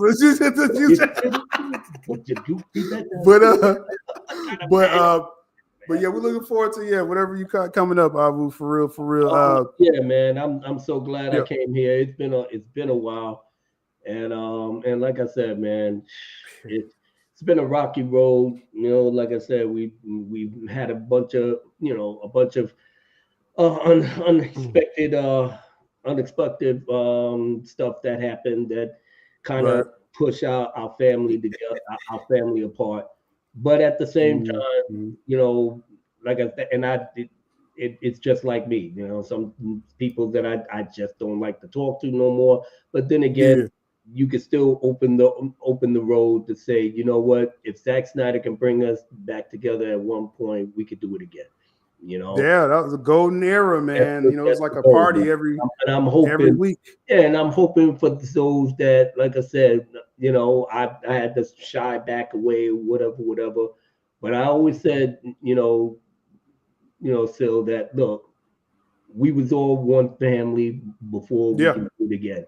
And like I said, I told Fatal the same thing. It's like everybody is Zod, everybody is at fault for having this shit come down the way it did. But you know what? It's all good because now everybody got their spaces, but we still rocking for the man that put us still the same fandom. Yeah, it's still the same fandom. I mean, it could be personal stuff or whatever, you know, he say, she says type stuff, but you know, like you said, we will get past it. You know what I'm saying? Yeah, but I said to you, like I said, you have been always great with me.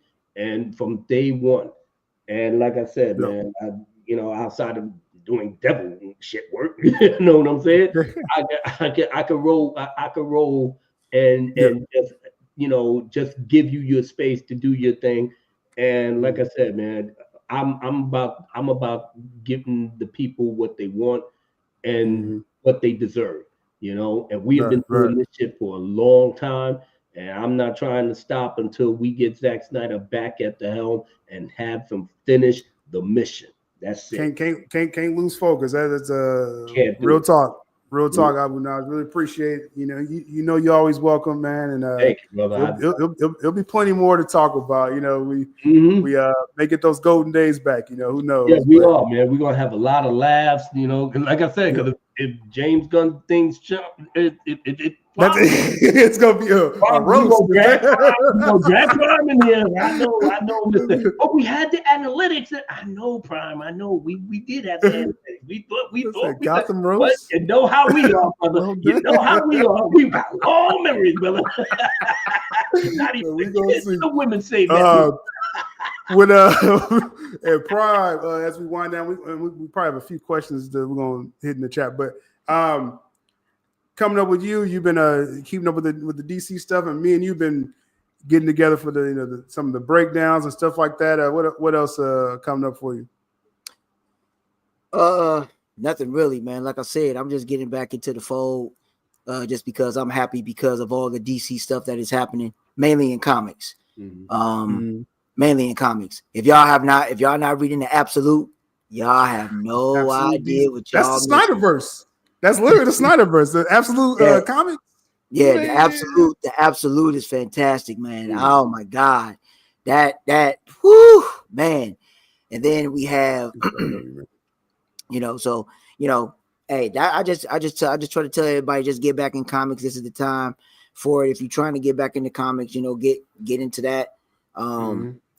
Same thing with Marvel. Marvel, they doing their thing too. So I mean, this is the time for you get yourself back into comics and just read. That's the good thing. Good animation. Like I said, I'm I'm strong on Creature Commando. So that's the thing right now. Yeah, and they just introduced Gorilla Grodd. Like me, they had Gorilla Grodd, and I saw that, and it's like and I got a lot of theories in my head on what the hell it is, but that's I ain't gonna get on it. We're gonna talk somebody. Yeah. I got a brainstorm, and I thought about it because I was on the phone with my cousin last night, and we was talking, and he told me, and he's like, cuz I think I know what that ball is with Lois and Kyle in the back. In the Superman trailer, yes. Okay. He told me who it is. It's Parasite. Dude, if they put Parasite, he said he really thinks that's Parasite. And I was like, that's a character that don't nobody even think about. And I was like, I forgot all about him. That's probably like his one. That's definitely one of his Parasite. I really think it's Parasite. And that's something I completely forgot about. Because like I said before, I thought it was Brainiac. It could be something with Brainiac or something that mattered to. I forgot all about Parasite.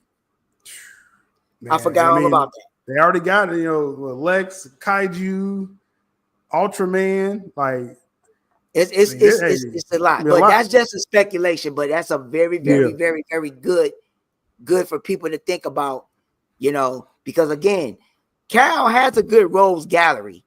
They just emphasize don't use them. And Zod all the time. Mongol, Cyborg Superman, that could be a good one. Yep. Mr. I can't pronounce that. Livewire. Mr. Plistic. The little he's one of the strongest characters in DC. He's one of the strongest characters in DC. And people don't even know Mr. I can't pronounce that fool name, but y'all know what I'm talking about. They got a lot of options, man. Yeah, I'm sure. Right, so that's that. So, but other than that, I really ain't got nothing. I'm just happy for it that DC is doing their thing, the live action, the animation, and the comics. This is time for DC to get itself back on the track and we can roll. And that's all I'm for. And we're gonna chop it up soon with our breakdown. I'm gonna take this holiday week off from a little bit of the content coming up. We do some traveling, but after that, bro, we'll definitely reconnect on that. If y'all not watching Creature Commandos, man, y'all. Hey, they not watching in the chat. You gotta watch it, man. They only. And it's the thing. They so good. That's the thing. They so good. They good. They just short. Yeah, it's like 20 minutes long. It's only 20 minutes episode. That you know quick. What? And I'm not going to even cap. James Gunn called it. That 4th episode He wasn't bullcrapping. That episode was fantastic. That actually was a pretty tragic story. And I'm not Yeah, saying made the Superman movie an animation then. Gunn, right. Gunn knows how to write that emotion stuff though. He does know how to do that. I'm gonna give him a lot of credit for that. Like you sitting there like, dang, you feeling sorry for a weasel? I'm like, weasel? Like, yeah, it's like I he had no really thing for the weasel. The weasel was like, what the hell is this? exactly. I couldn't. Shout out to Fernando. You've been watching it. Okay, yeah, we got some DC fans out here. He knows what I'm doing. But we're gonna round this out real quick. Fernando says, I know it's a different universe. What will happen? Whatever happens to Superman affect Batman too? No, like really, Reeves is probably the safest person in DC right now because of the Penguin. The first Batman did over 700 million. You know, now I know there's new rumors. I don't know, Prime, if you've been kind of seeing on the timeline. Yeah, they keep saying, man, Gunn wants to fold in Patterson. I'm like, Reeves, he got this crime saga. What? Like, that's his own thing. Look, Reeves ain't gonna budge. That ain't happening. I'm so glad you said something. So I rewatched the Batman with Patterson. Because the Penguin was so fucking good. Yep. That got me too. That got me too. Right. I had to go rewatch the Batman, and it was basically it had the same continuity in terms of tone, the story, everything. The problem it made it a little better. It made it right. It's a little bit better, but Patterson still doesn't do it. It doesn't. He serves the story, but the story isn't compelling. Right. The story, not the Batman. But come on, I still get hey, let him through. That's the iconic line. And that's the thing. Good thing, because I know Sil got to wrap it up, and that's the thing that people need to understand. They not going. It would be a bad idea for them to incorporate the Patterson Batman into this world because they're not going to mix. No. It's not going to mix. And pretty much, if people want to have a discussion about what could potentially be happening for that Batman 2 movie, man, and if they decide to go to another series, put it like this. I'll say it like this. If you haven't watched Penguin, I don't know what y'all waiting for. Yeah, you need to watch that. That's not even just like a DC thing. That's just good television. Like that's just excellent. That's just excellent. And I mean and the thing about it is that it's not going to be nothing that's going to be supernatural. I don't even know how Matt Reeves is even going to even try to get the supernatural in that universe, because he's going into the depths of the underworld of how's this going to be on Penguin? How can Penguin walk around with this out there? How can you? How does that work? He got Penguin like that. That show. No, that ain't happening. Not cypher. But I really now how I appreciate how good Matt Reeves is in terms of me too. Talking about crime stories. Yep. But the bottom line is Ben Affleck is not ever going to be touched ever. So he needs to make his film where I want to see Deathstroke and I want to see all the other good stuff that I know when I see my boy in that, because like I said, I looked at Patterson, I saw Affleck. It's not even a contest. But we can still have both. We can still have two, the best of both worlds. That's all I want to have. That's it. Patterson is not my favorite Batman. Patterson got to grow up. This Batman has to grow up to me, basically. They got to fix that suit. I'm not a fan of that suit. I know, me neither. I'm not a fan of that suit at all. But like we saying, it fits in the world. That is That's why the world and the way the story is going to overshadow. The story it clicked for me, like you said. I was like, after watching the Penguin, I'm like, let me go back and watch this. The Batman that walks. And it was like the crime story. I'm like, okay, I see what Reeves is trying to cook up. Now, the showrunner behind Penguin, Lauren LaFranc, like she the one that really cooked up that Penguin. It just ties into Reeves. You know what I'm saying? Right. So I give Reeves credit though that he gave her the playground for that. You know what I'm saying? But play around with, that was good. Yeah. it makes sense now. Now I'm like, okay, go on, Reeves. Like I stopped making fun of him. Like his bots stopped attacking me. You know, it's like we good. I watched we good, Reeves. You know what I'm saying? Do your thing, man. Yeah. Just give me some more good did they talk about Gordon jokes? Yeah, just give me some more good. I told you he's with me. Come get in. You got the rap signal. I want to hear dialogue like that. Like, and they talk about another season of Penguin. So go on, give us that. Like every couple of years, drop a new series. You know, I'm good with that. That's good with that for sure. Game of Thrones should be doing. Now we got the House of the Dragon season 3 filming, and I'm sitting up here nervous, like, please don't fuck this up. Please don't fuck this up. Please don't fuck this up. We'll see. We'll see about that. But if they take the IP seriously, they'll land on that. Toby says here, this is probably the last question if nothing else pops up. Says Reeves Batman 2. He just asked this. Where's the script? Reeves says it's not done. Gunn says it isn't. No, so that was been cleared up. Basically, this one thing, the only thing I still kind of get on Gunn about is, like, I understand Gunn, you built in your world and, you know, the DC and stuff, but, like, stop talking about Reeves shit, man. Let Matt Reeves do his thing. Like, that you know, someone came out like, I think the Batman 2, I don't know, the script probably not in yet. Then Gunn will jump into that thread. Well, actually, Reeves didn't even hit in the script yet. It's like, Gunn, hey, Matt, just chill out. Man, I got a good idea. Just chill out over there. Have a walk-in. Yeah, just do. Yeah, dumb shit. You do Commandos and Superman. Do your thing. Let Reeves handle this crime saga, right? Let Reeves talk on that. You know, we let him cook. You know, Reeves doing his thing. But so yeah, it was just a little miscommunication, Toby. Reeves is still working on the script. Gunn saw earlier. Copy of it, and they're just revising it. So the Batman 2 is not getting canceled. That'll be a bad business move after the Penguin series. All right, all right. It's setting you right up for Batman 2. All right, so let's just take the cape off of the dog, so the dog can at least go through. And Reeves is like, bro, like, back the fuck up, bro. Like, I'm cooking over here, bro. Gunn's like, no, right there, that line right there. It's like, bro, back up. Go over there. Back up, bro. Hey, we have Green Lantern over here. You little. I'm trying to cook in this crime saga going on. You come here trying to bring crypto on my shit. Like, no, I don't know crypto over here, bro. Keep that over there. All right, so let's see. Okay, we got one more problem. Maria said, will Clayface make a lot of money? That's in the DCU Prime.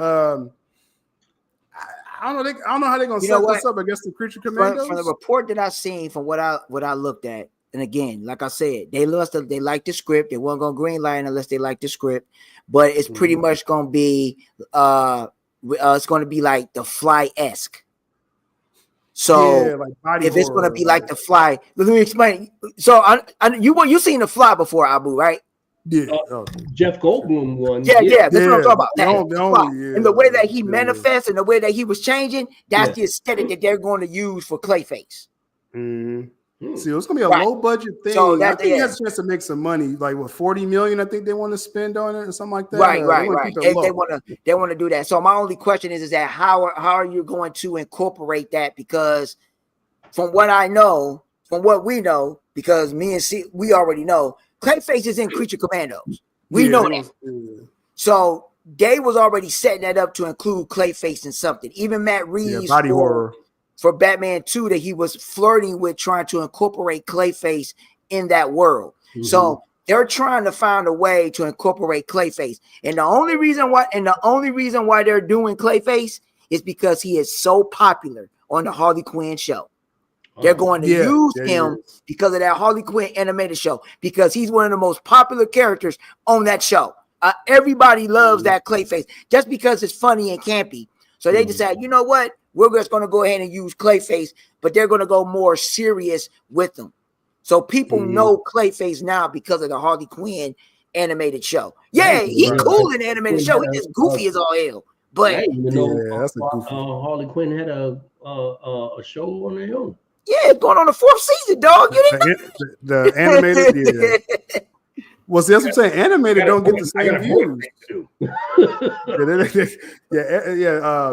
Animated don't get the same views as live action. So it's like I know a lot of people probably didn't know. Harley Quinn like on his 4th season. Listen, my animation status is Johnny Quest, the Venture Brothers, C-Lab 2021. Those are the stuff. I'm looking for Space Coast to coast. I'm trying to look for that. And that was my joint. What happened? To Clayface from the Batman series or the animated series. Well, so Mike Flanagan, the writer of Clayface that they're trying to do, he's a big fan of the animated series. So hopefully you put some of that, that element in it. That's what I'm saying. Whatever that they try to do for this movie, I'm still. My thing is that, but this the question. I don't know how the angle they're going to use. But they're going to have to incorporate somebody in the Bat family in that film. They're going to have to. My thing is Batman, they need to use like a silhouette of Batman just for like 1 or 2 scenes, just a quick. You just got to know Batman's there. And I think they'll sell a lot of tickets. But they just put it in the trailer like, Batman's swinging by. That's $500 million right there, just alone. If they still making fun of Green Lantern, that's crazy. Because people, man, Green Lantern, I know if they make it fun of Green Lantern is not that bad the way they make it seem. I like the guy who played Sinestro though. He was right. Mark Strong. That's the spitting image out of the comic. He looked just like him out of the comic. They make fun. Well, if you watch the director's cut of Green Lantern, if you watch, I'm just gonna say it's not as bad as everybody made it to seem to be, just because it didn't do good at the box office. If you watch the extended director's cut of Green Lantern, it's real. It's a decent film. It's not the best. It can't be to an extent. It's a cheesy villain. That's what those people are. It's a cheesy villain because the way they did. Oh my God, my brain is on dead. Angela Bassett. She was Waller, right? Angela Bassett was. Angela Bassett was Waller was going to be the start, and then they right. So it's not as bad as y'all think it is, man. It's bad for some. It's not that bad. It's not great, and it ain't it's bad. As bad as I think. It's as bad as I think it is. It's not as bad as everybody thinks. I think it is bad. But when it come down to the suits and them being on Oa and all that stuff, that's the best part. All the lanterns and all that, and that part and stuff like that. You see Kilowog and Ray and everybody there, and Sinestro and all the lanterns and that thing, and they do the training. That's hard. That part's good. Then it's just kind of that's hard. So I mean, my dude. So kind of goes. Well, on that note, don't go watch Green Lantern 2011 out there.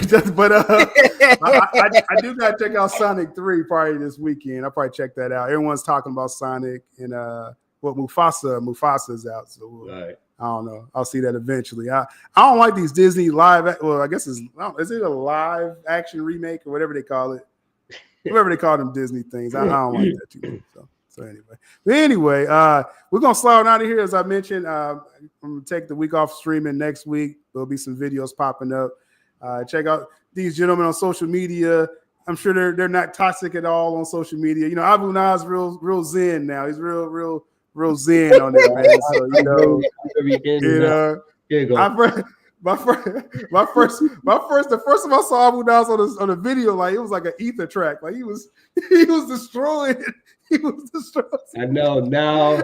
That's a cool brother right there. He destroyed it. This is for you, my son. Be go with God.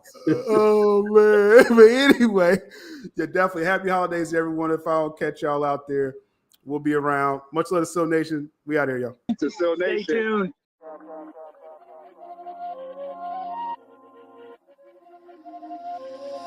Sylabdul ink to speak true as he bring the news. Coffee talk, stay brew, kick back, get real comfortable. Here to stay, no underlay, make sure I be's informed. On the road, on the go, playing ball on that pavement floor. It's the lifestyle right now, make sure you like, comment, subscribe. Guaranteed all week's going to always be on time. That's my word, y'all heard from Il Divino Vega's mouth. What's the words much more than what these networks talk about?